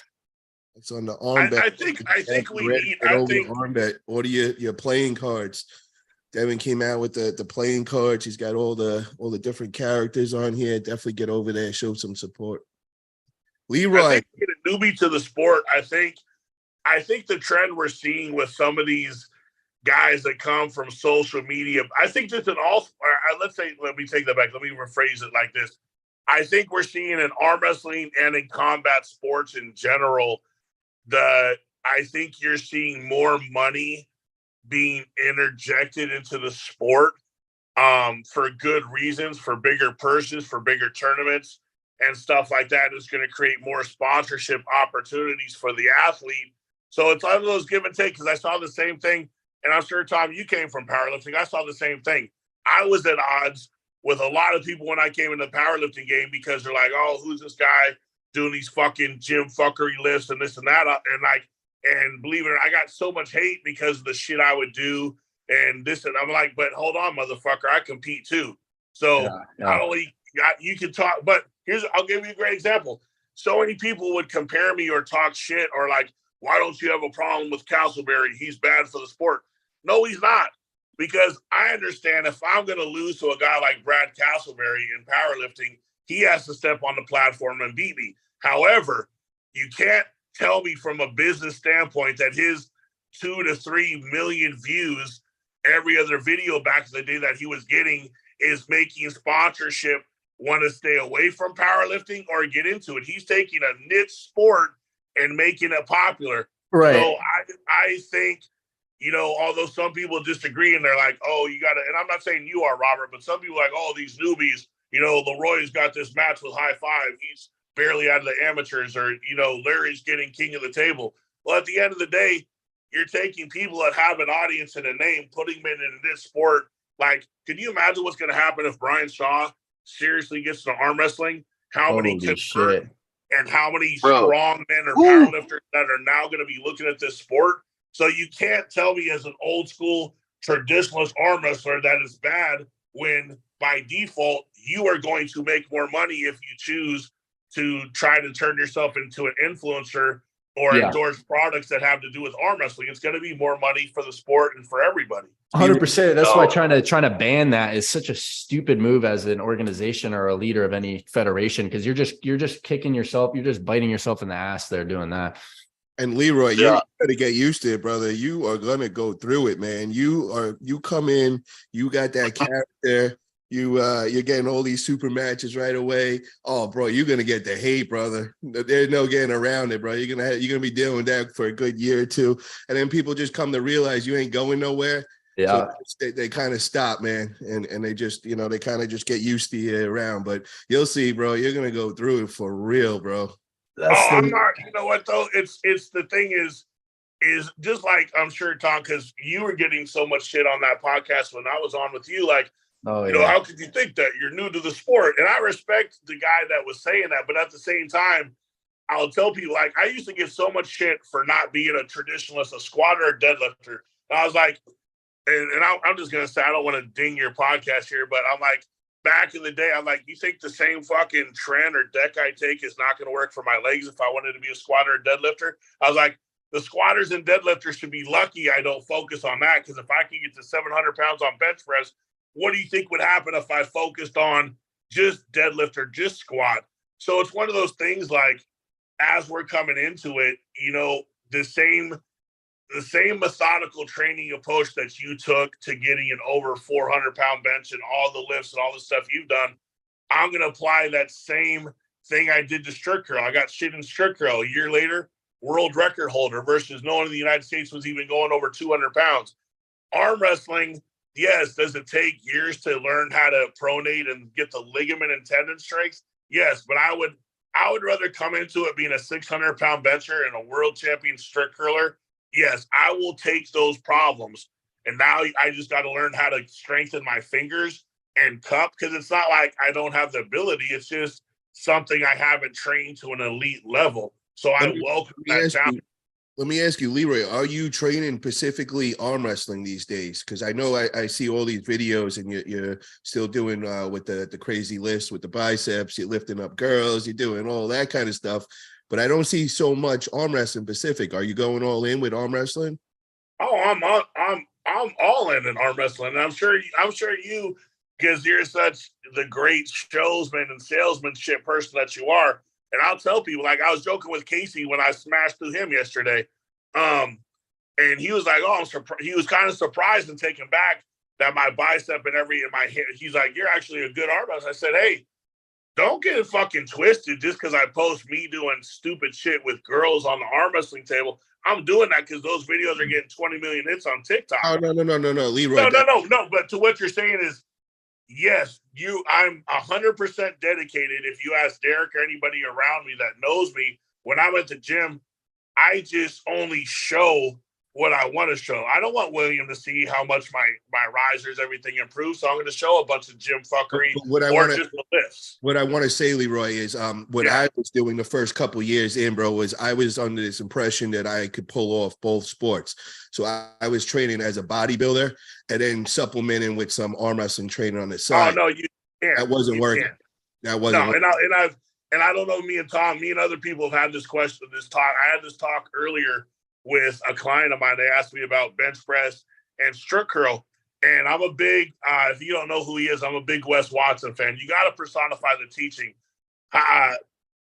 Hypothetical is hypocritical. I'm telling you, as someone who's been a top 10 in the world bench presser and a top number 1 in the world strict curler, and now getting into arm wrestling, you could do both, but not at a high level. So all the gym bros that want to say, oh, bro, I know so-and-so and so. Well, the motherfucker's weak and he's not in a position I want to be in. So why the fuck would I listen to you? Because if I do what you're telling me to do, I'll end up just like you. And you're not in the position I want to be in. So as someone who's coming from a strength background, who's got one of the strongest curls and bench presses, I'm telling you, like, that's great. But if you don't have the wrist connectivity and the knowledge on the table, it doesn't mean shit. So with all the accolades, and even Brandon, as us strength people have had, you have to put it to the side and focus on just arm wrestling. So you could do both, but one's going to suffer or you're going to be half-assed trying to chase both. So whatever you want to pursue, like I tell people, you want to go strict curl, bench press, pick one because you're not going to be great at both. What would you consider your strength? I'm sorry, Tom, I don't mean to No, go ahead. What would you consider your strength, though, out of all, for the arm wrestling? Is it your hand? Is it your wrist? Like, what were you gifted with from the beginning? For Tom or for Leroy? myself? For Leroy, yeah, for you, Leroy. I would say which I would have to, if I'm breaking it down, I would have to say the ability to bent over row 500 pounds, 600 pounds. No. My back. Because, no, that's what I'm saying. My back was my biggest strength. People would think it was the bicep, but because my wrist and pronation wasn't good in the beginning, I couldn't access that. So a lot of times, I would just hold and just back pressure out of a lot of bad positions. So kind of like drag. Your drag was. Yeah, I would drag. And a lot of that was because me and Tom talked about this earlier. I feel I didn't take it upon myself to excel at the cupping and the pronation that I should have.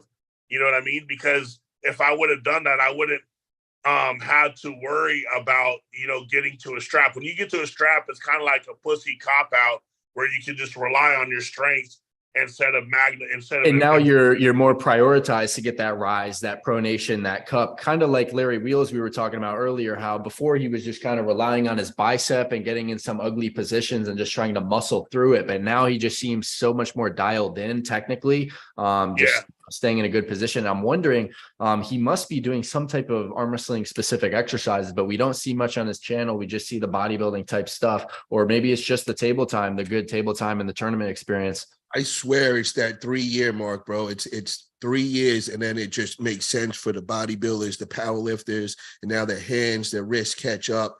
And, it's a couple of things have to all go in sync. And I think it takes about 3 years, and then shit just sinks. And now all that training that they were so great at before, now it's going to go straight into arm wrestling, and these guys start really, jumping. I asked Larry that specific question. I'll tell you what it is.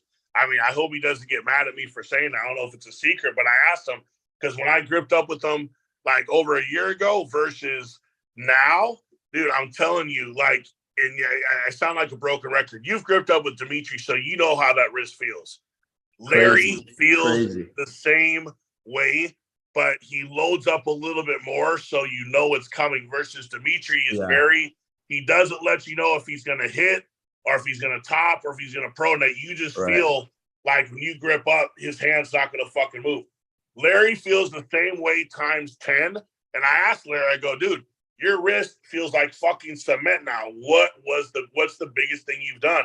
And he said he'll just get with either a rope or a pulley system like bands, and he's just right here.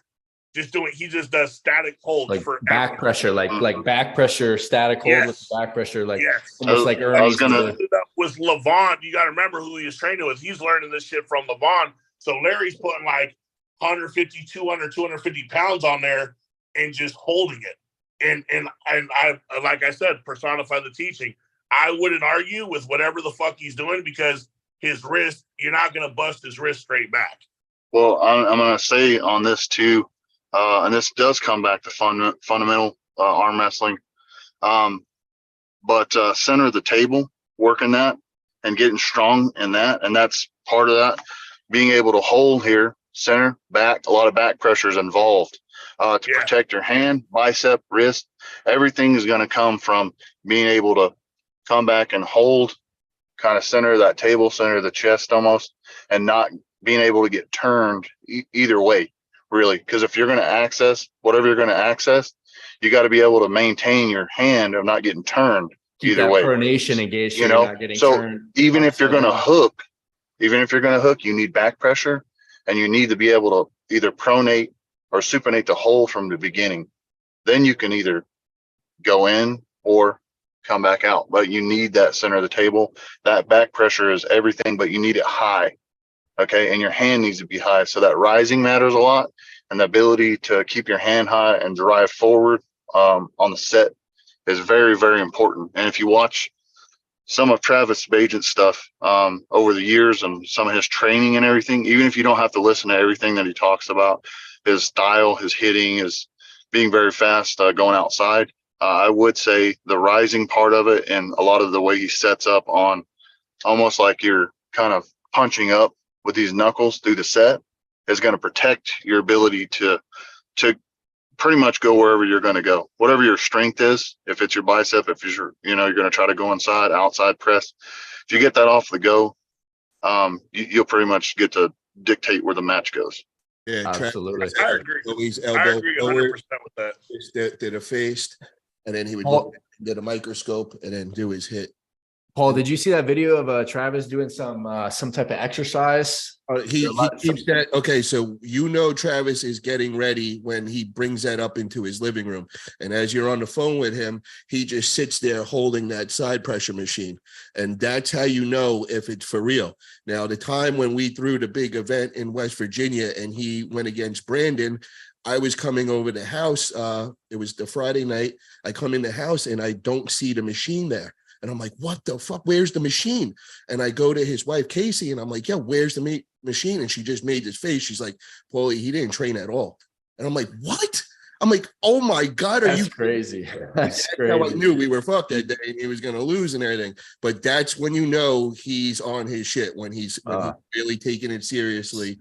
But this is the next obstacle. He'll do this for a month. He'll go on this and he'll be all about it. And then it just fizzles out. So you got to see that happening. And then you got to see him gain about 20, 30 pounds.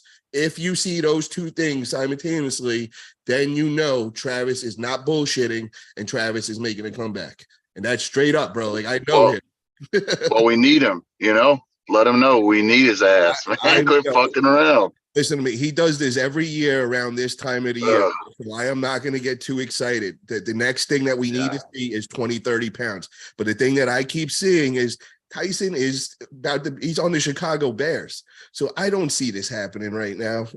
Somebody said he's just promoting a handle or something like that. I saw some comment like that. He's literally I seen that the other day. I seen it there. He started fucking around saying, look at his handle. Now, mind you, his whole career, he always said, never train with any of these handles. So that's why it was funny when he's use this handle, but he's getting paid. He's all about the money, as it seems, which is smart. He's the handle, bro. He plays the handle. So when you grab him, he's not gripping you. He's making a ball with his fist. You're holding on to him, and he's playing the lever. And that's what he always taught. He never holds on.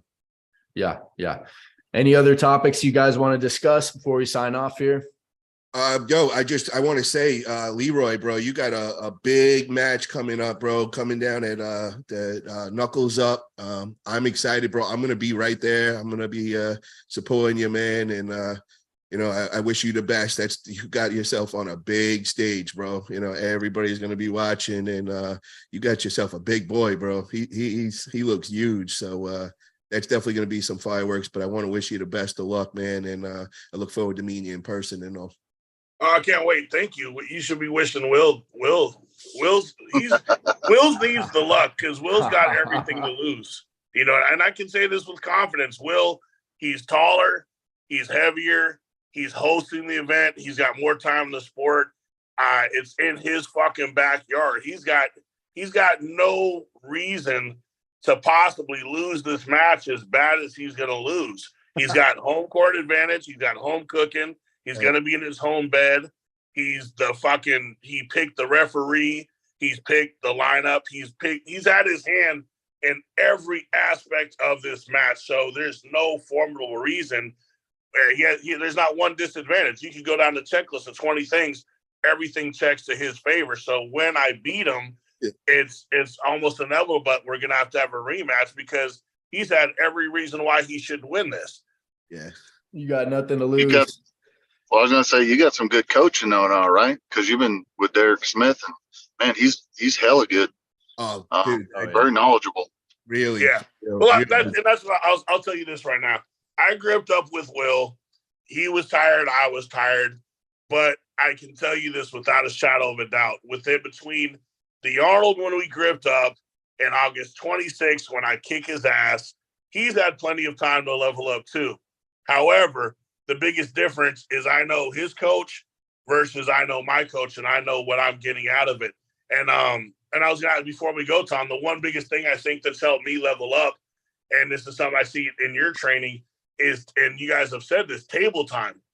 I've noticed my just knowledge and just my table IQ and my ability to be a bigger guy and get more turn in and feel comfortable has changed dramatically when I started applying, the pulleys, the weights, all that stuff, and do it. It's one thing to do it in a gym, but it's so much different when you get that connectivity and you're doing it on a table. So now that's been another, part of my game, I feel sorry for this guy. I really, really, really do. Just like I feel sorry for the match that, the guy that keeps ducking Tom, and I can Fred see why. Sanchez, the Chihuahua. Well, hey, I'm going to walk him like a dog, that little fucking Chihuahua. I'm going to take him out to the park. I've already went on record. I'm going to double down and go on record again because I already put up the money. And I told him, I said, hey, you're going to be able to go with a hand in Dimitri that he is not going to be able to match in practice. I don't care who he has in his corner. Unless it's someone else that's formidable. I know his corner. He has nobody that's got the level of hand that you have to go against Dimitri or, even Trey or some of the other guys on the team. He doesn't have Dustin. I think even Dustin would beat Freddie, to be honest. Oh, I think Dustin would blow him back as well. Yeah, he just way too much power, bicep way too strong. And yeah, I think it's fantastic having a number one guy in Texas here that I can train with. Unfortunately, I've only trained with him once, but he messaged me the other day. I'm looking to train with him more consistently just so I know where that level is at, because the dude's obviously elite. So if I can gauge how I'm doing against him, then I can kind of use that as a good kind of marker for where I'm at going forward. Bro, come I want to put What's that? Come visit, bro. Come to one of my practices, man. Either come when I'm in North Cal or come in Florida. I mean, Florida, we got I train with 4 different teams down here. They all come together. And if you got a tournament you're doing, let me know. I might take a flight, come out for a nice tournament. Every month. That's awesome. What the Florida Arm Wrestling League is doing over there. Great. I'm actually on there tomorrow. I'll be on their podcast. Nice. That's another one. Hey, we got to put you on. It's your show, but I got to put you on the spot. Okay, I got to put you on the spot. You ready? Go ahead. All you're rested. Your opponent's rested. Okay, let's say it's a month from now. You're just totally rested, right? Super match. A month from now, you're rested, no injuries, 100%. You versus one of the guys from Austin. You just named him. Who wins that match? Dimitri? No, not Dimitri. That's not even Dustin? Yeah, you versus Dustin. Who wins that match? I mean, I believe I would win. He might believe he'll win, but I certainly believe I'll win. Right-handed? Yeah, both. All right. Because I've seen you train and I've seen him train. I haven't gripped up with you, but Yeah, I'd like to see. I think Yeah, there's that'd some days I'm more fresh and I'm going right through him. There's other days where he kind of stops me. He's got a really good, strong bicep where some days I'm not able to get into his hand and kind of exert the hand control that I like. So it kind of goes back and forth, but I definitely believe when I'm fresh that I would win. when I've seen you, tell me if I'm wrong. When I've seen you, if I had to guess, if Dustin has a lane against you, Dustin's got to be fast.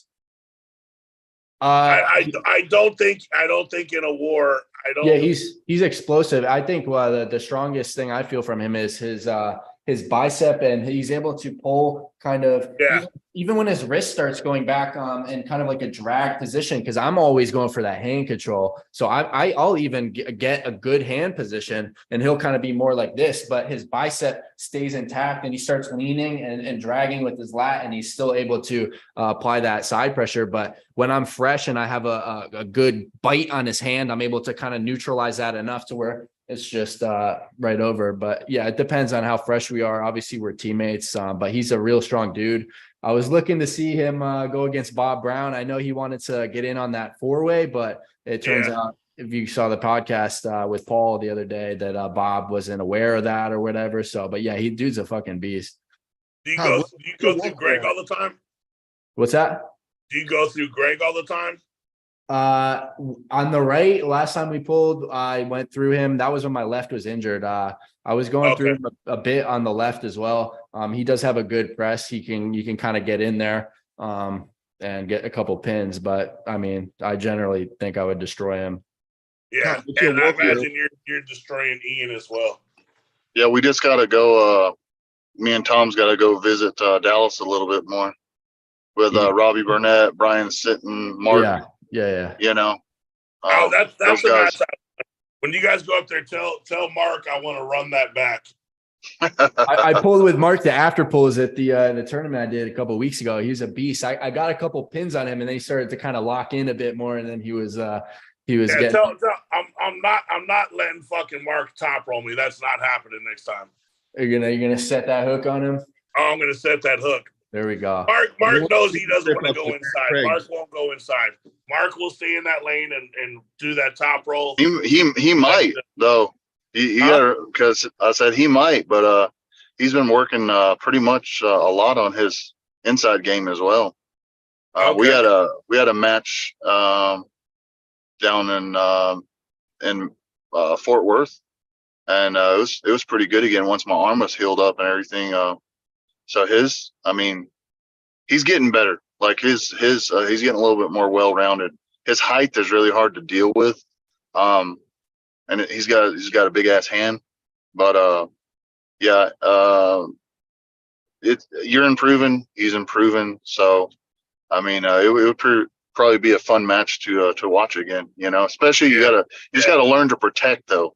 That's the biggest thing. Even with this guy you're coming up against, everything that's going on. Remember, at all costs, protect your pronation, your pronation, and your ability to stay closer.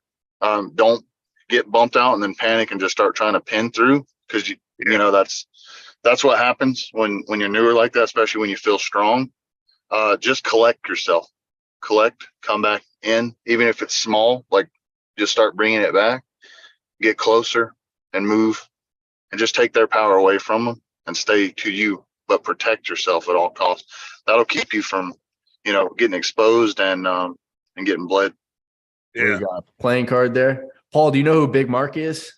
Is that Devin? Yeah, I've heard Mark. Joker? Oh, is that Jerry? Jerry.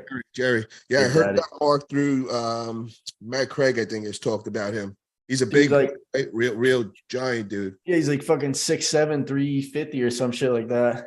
He actually had a match against Dustin Allen. I think Brandon Allen was supposed to have that match, and Big Mark ended up kind of destroying Dustin in that match. Dude, he's a beast. Like I said, I was surprised when I took him on 3 weeks after my other super match, and I was still injured. That we had as much of a war as we did, because I was fucking hurt. I was hurting. That was some of the first footage I saw against Mark, was you and him having that war you guys had.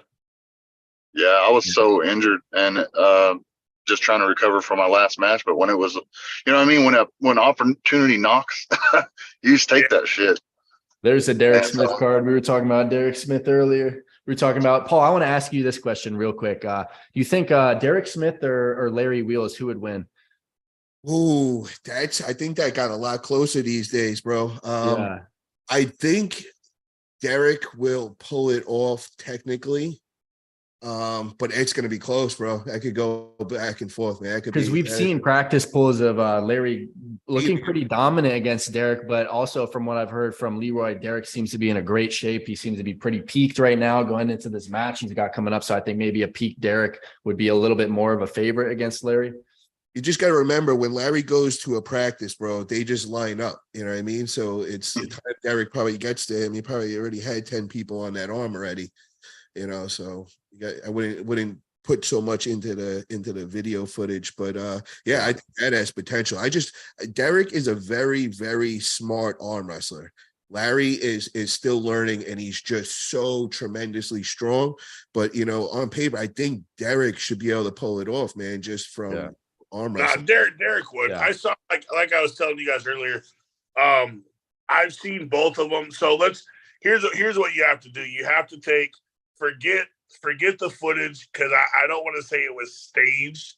I'll just say it wasn't anything conducive to showcase Derek's level. Derek was like, all right, I'm going to pull. It was almost like he was the host and Adam and Larry were there, and he wanted to be very hospitable and do it for the channel. But it wasn't like he was pulling hard to say, let me get practice against Larry. And it's no disrespect to Larry. It's just that was the mood of the day. It was to showcase other stuff and get YouTube content for Larry. However, Larry and Mega Mike was pretty much full go.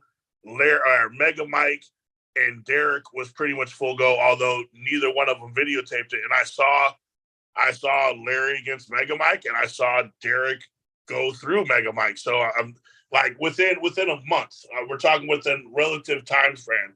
So I would say it's not as close.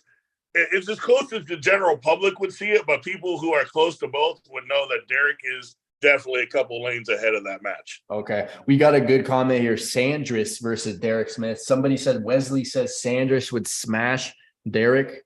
Who do you guys think would win? Sandris Sedis or Derek? That's a close match just because Derek's like 300 pounds. Sandris is 242, you know, so just that alone is going to make it interesting. And, you know, they both use their long levers and all, and they're both extremely tall. So, yeah, that's a good one, man. Yeah, I think that'll be a good match. We'll see how Sanders does against Pavlo first. Yes.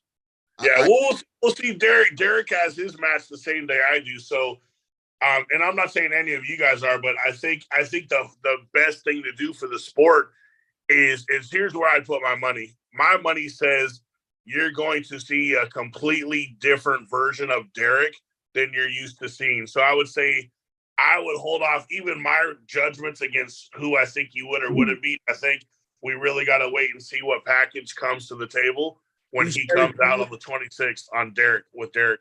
Who's Derek pulling? Iranian Hulk, Mehdi Abdul Vance from Iran. How come nobody's been talking about that at all? I made a video on him. He's kind of under the radar, but he's kind of an old school super heavyweight arm wrestler, has some big wins in the sport, but not many people know of him. But he's fucking strong as shit. He's good. Okay, now it's on East vs. West 9. I'm looking at East vs. West 8. I'm like, dude, it's not on my list over here. Nah, because we're not up to that yet. Yeah, as soon as that's in August. Yeah. Once this weekend's over, then we'll be getting over to them and talking about that. Yeah, now that's going to be a good one. So here's a question. I want to put Paul on the spot. Take your obvious fanboy bias out of your mouth and tell us who wins this match between Jerry and Irby's. I'm just, I'm talking to you when I say that. You got him to smile a bit. You got him to smile a bit. I know. The head went down. The head went down. I can't look. This is why. Okay, I'm gonna be straight up. If you would have asked me this a week and a half ago, I would have been like Jerry, bro, just because of all the inside info and how I know from day one when we teamed up and I got him out of retirement. he wanted Hermes. He was like, that is the match he wants. He didn't want Gennady. He was focused on Hermes. So this is like 2.5 years of him just like wanting this match. So I was really confident. And then I get the phone call and it's him out of the hospital, bro. And I'm like, what the fuck? And he's sending me all these medications and he's like, and I knew something was up because a week before that, he was kind of MIA and we were just getting on, the training videos going back and forth with him and Hermes. So I'm waiting to get a fucking video in of 68 fucking reps to just beat fucking, Leonidas in the challenge they put out. And it just didn't happen. And we kept supposed to going on his channel and he wasn't hitting me up. So I started getting a little like, what is going on? And then the hospital shit came. And then I put it all together. I'm like, damn, bro, that's why he's he's been missing practice and all that. So I don't know what kind of state he's in, and he's just, I was nervous. I'm like, dude, should we talk to Engen? Should we see if we can get this set back a month? He got all crazy. He's like, no, we cannot push this back. I'm like, why, bro? Like, we need you at 100%. He's like, I got this, bro. You know what I mean? He's like, just believe in me and all that. I'm like, well, let's at least tell Engen and, just see if he agrees. So I brought it up to Engen and all, and Engen was like, Jerry says that he'll be healthy and all, so I believe in him. So the match is still on. I'm like, you sure you don't want to wait till August? He's like, Paul, he's like, these are athletes. They know what they can handle. And I'm like, yo, bro, you're right, 100%. I'm going to fall back and all. So with that all being said, I don't know what state he's in right now, bro. I have no clue. All I know is I haven't been able to get him on his channel at all. That's why we have no interview, no nothing. I haven't really talked to him on FaceTime. Everything's just texting. We text every day, but, I'm always checking in on him. But I don't know what's coming, bro. I don't know what his weight's going to be at. It's definitely not in the 320s. I'm going to tell you that, bro. Hopefully he hasn't lost too much size. Hopefully he's able to regain it coming back from the hospital in the next week or so since you heard that. I think he's around last thing I seen, bro, a day ago was 308, bro. And okay. Well, me fucking I'll tell you. pissed, dude. I'll tell you. I'll say this much as far as on that back and forth on there. As long as I've been watching Jerry, I will say I'll never count the guy out. And to me, he is the definition of the comeback king. I anytime I've ever tried to think of doubting him, I learned to not do that a long time ago. But ever since Travis Bajent coming off the couch, comeback king, you know what?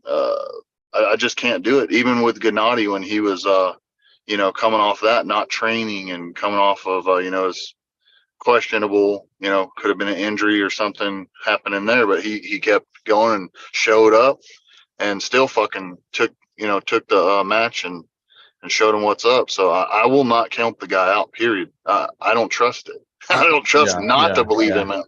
I'm going to tell you this, bro. I've never seen. So the one common denominator I see in all these guys is their will to win is just, it's borderline obsession. And out of the guys that I know, the one that is the most crazy with that is Jerry. And Jerry is like, bro, it's nuts that they need to win and they're willing to bring it to another level. They're willing to sacrifice everything on that table. They will let anything break. They will bring it to the most extreme moments where most people would have bowed out. So that is the one thing. And that's what I see. Any other normal person, I think, would have been trying to push this back a month, just knowing that the next one's coming 4 weeks later. He just, bro, he's dialed in and he's not hearing nothing of it. So, I got to support him and all. It's just, I'm the one second guessing it. He knows what he can do and all. I'm the one like, shit. And he's been around long enough to know how to play the psychological game too. Yeah, no, you're right. You know what I'm saying? You're maybe right. He could be sick. Is he? Maybe he's not as sick as he. You know what I'm saying? It's a conspiracy. Yeah, well, that's where I normally come in, bro. That's where I'm that guy putting things in his head, like, yo, we should do this. We should make this video to troll. So, unless he's doing it to me, bro. He's like, I'm sick, Paul. I don't want to talk to you, man. Yeah, I mean, under the radar. That's a great point, and it brings up this question for you guys. We're talking the mental aspect of it. I think no one in the sport does it better than Devin. So here's a question. And here, let me frame the question. I think Devin is a mastermind and I even wrote on the super chat, Devin for president, because he's almost like a sleight of hand politician. If you think about it from this perspective, he can't really come out with the situation and just keep like, one, the best way to get away from a scandal is to not talk about the scandal. I'm not saying he did anything wrong in this whole him versus the Canadian Federation, but how do you interject and change public opinion without referencing the people who you think are doing you a disservice or creating the controversy? How can you bring the poll of public opinion? How can you sway it in your direction? And how can you make someone else look completely blasphemous without even mentioning their name? Hence, interject. I don't know if you guys saw. So my question is, do you think him bringing up a super match with Saplenkoff is legit? And does that offer to Dennis carry weight, or was it a very clever shift of hand and shift of public opinion? Misdirection. Because when I heard that, I was like, holy shit, as a spectator, that'd be a great fucking match. But then I was also thinking, how stupid would the Canadian Federation look if you had this super match about to take place and you're trying to ban the guy who's potentially going to just beat Denis Saplenkoff? You know what I mean? I mean, I think it's already behind us after that podcast. Everybody kind of saw what was going on, the real truth of what's going on, that Ryan couldn't justify anything he was saying. And I think Devin is just ready to move forward. So do you think this is a legit offer to Devin? Yeah, I think so. I think 100%. 100%. Oh, absolutely. Yeah. I think it's been coming. Yo, I honestly, guys, I think Devin knows that Dennis can't lock into this right now. And I think that's why he's doing it, and throwing in there, when Pradeep's the one that put that in my head. And I kind of agree on it, bro, because, Dennis originally thought this was going down in November. And when they canceled it, he was so like distraught over it. And you could see he probably changed his whole program and probably stopped his cycle and all. And now all of a sudden they're like, oh, ready, we're going to go in a month. There's no way he's going to take that match, bro. Yeah, that's a good point when it comes to peaking and stuff like that. And the person who puts the other person, catches them off guard, has the advantage. So Devin putting Dennis, on the spot, has the advantage in terms of that situation, looking just in control, And then the dude's a genius. It's mental chess. Mental chess.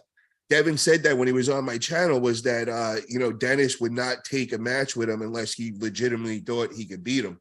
So I think with that info, I don't think, Dennis is that confident right now to take that match. He's going to need some work. He's got to put in a few more months of build up and all, I believe. Yeah, we're going to see, especially I was watching that footage of Morozov and Dennis, and Morozov was looking very dominant. So yeah, we'll see. Let me ask you, what is going on with that, bro? This is where I don't get who made this match happen where, like, Artem versus Devin, and then the next day it was that's weird. That's weird how that happened. But he's pulling this weekend. So how could it be a stomach thing? Yeah, right. Maybe Devin is like messaging Engen, hey, let's put Artem to the side. I actually want to put Dennis on the spot. Let's see if he responds or something like that. I don't know. Who knows? Find all that. Yeah, something's not right with that, because I just don't I don't see Engen, setting that match and then a day off, like changing it. That's just not an Engen thing right there. Plus, it just doesn't make sense logistically. If Artem has the stomach problem, is it right now he has it, or is he predicting one in the future? Because he's got a match against Georgie in 5 days. Yeah. So does he not have a problem right now, but he's going to have, like, I don't know. There isn't that much of an explanation on that. But guys, I want to say this right here first, guys. This is going to be a big thing. I think there's going to be a shock, bro. I think Georgie is going to shock everybody and beat Artem. Did you see that video of him talking to Morozov? He just they put it out on the East versus West Instagram. Where he made the video, he was showing the 22-inch forearm. Like, yeah, dude, Georgie's a monster, dude. Like, and this is to me, I think Jerry was a good measurement for Georgie, actually, not the other way around, because I think that Jerry is that level of guy, whether he's number 2 spot fighting right now with Hermes. But I think he's right there at that level, and possibly Levon giving him a run because of his style and coming in, fully peaked up. So to show Georgie where he was at, pulling with him, and then very similar to Levon's style, dominant hand, top rolling, back pressure. I really think that this is a good matchup for the secondary matchup. The dude's a fucking monster. And if Jerry wins, he's not pulling anyone except for Levon when Levon gets healthy. He'll wait a year for it. Should. Yeah, right. Yeah. Wait a full year. 100%, bro. That 100% guarantee. Okay, so let's just say this. Let's throw this out there, and I'm gonna get in trouble for even mention this. What if Hermes wins? Who do you want to see Jerry against next? I think we need to see Devin. Yeah, absolutely. Yeah. Yeah. North America. Yeah, for sure. Yep. Okay. And then who would you want to see Hermes face though? Levon rematch once Levon is healthy, or Ravaz, Vitali? I don't want to see a Levon rematch yet. I want to see more action. Maybe Vitali. Vitali just beat this Alex Kadecha rematch. Where the hell has Kardecha been at? Yeah, what is up with that guy? We haven't seen him forever. Last time, bro. So what the about hell? Yeah, what about Alex Kadecha match, bro? Yeah, that's a huge wild card right there. Nobody's really talking about. Yeah, I want to see that guy. What the hell? I think Kardecha's training hard, but I don't think I don't. If I would say, if we're talking from a business standpoint, if I'm Kardecha and I have people even now if the general public is questioning it, I don't think it's the match for Kardecha. I think Kardecha takes, I don't want to say a poofer match or whatever. I think he just takes a more formidable. I think there's a better path to him taking on a high level match like that, rather than just that be his comeback. Like, hey, where have you been? By the way, I'm going to take on this match. I wouldn't advise it for him. I mean, what do you think? I think it would be a good opportunity, name wise, something like, and especially for the U.S., maybe like Credentia and Derek Smith or something like that. Especially like the peaked up Derek Smith coming against. Potentially, we'll see after he faces. But nobody's mentioning Vitali. He just beat Paizulayev. He just beat Salayev. It's Vitali versus Devin. That's another one I want to see for sure. Because they're levers and they're very similar. Usually Devin has the advantage with the leverage, and that's what he relies on. That now you take that away, and you got somebody that's doing the same thing, that's taller. That's an interesting match. Yeah, when Devin gripped up with him, he was like, "Oh shit!" You could just tell his facial expressions. Like, damn, this is not an easy match. He's very efficient at a low hand, which is a very good move, especially being that tall. It's going to be hard for Devin to try to even hook him, really get him to where he wants. And plus, he's the opposite temperament of Devin. So his whole mind games and all this stuff. He'll be stoic and he'll be like, barrier, so won't he'll be like, I don't give a shit. He's like, put your arm up and pull. Kind of like Gennady. Gennady really didn't give a shit either when they were trash talking. Yeah. I hate that this run, but I gotta hit the gym. I took that pre-workout like 20 minutes ago. There we go. Yeah, we're about that's to why he sign kept getting. That's why he kept getting bigger right there. Okay. I got a real quick question, Paul. Yeah, question. While we're talking about comebacks, who's a great match to where who would you suggest for Travis? So left hand or right hand? No, I want to see a great match, but I don't want to see like, oh, well, Travis is taking time off, or oh, that's too easy. So it's a hard question. That's why I'm posing it to you. Who do you see if Travis comes back? He goes against left-handed. Okay, left-handed. Right now, you know who would be the perfect one? Saplankov, the one that they always wanted to see. He's coming off an injury and all. He hasn't pulled with his left in years.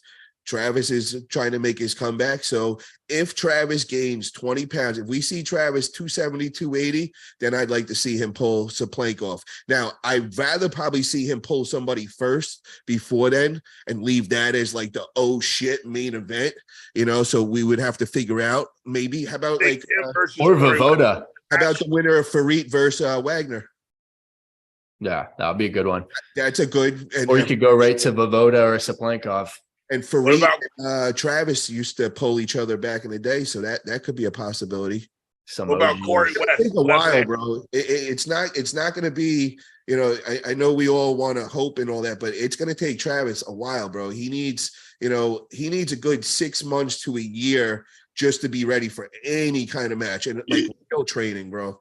You know, he Yeah, can't. because Corey West is too much right now on that to be like a comeback match. You know, Oh, bro. he's very fucking That's strong. Happened with Brandon brutal. Sessor, bro. He got murdered on that because he thought he could just come in. And bro, just doing his side pressure machine is not what we're talking about. And he's got to No. do that. He's got to go into real deal Travis training, bring out all 5 exercises that he always does, do 1 a day, 8-9 hours a day.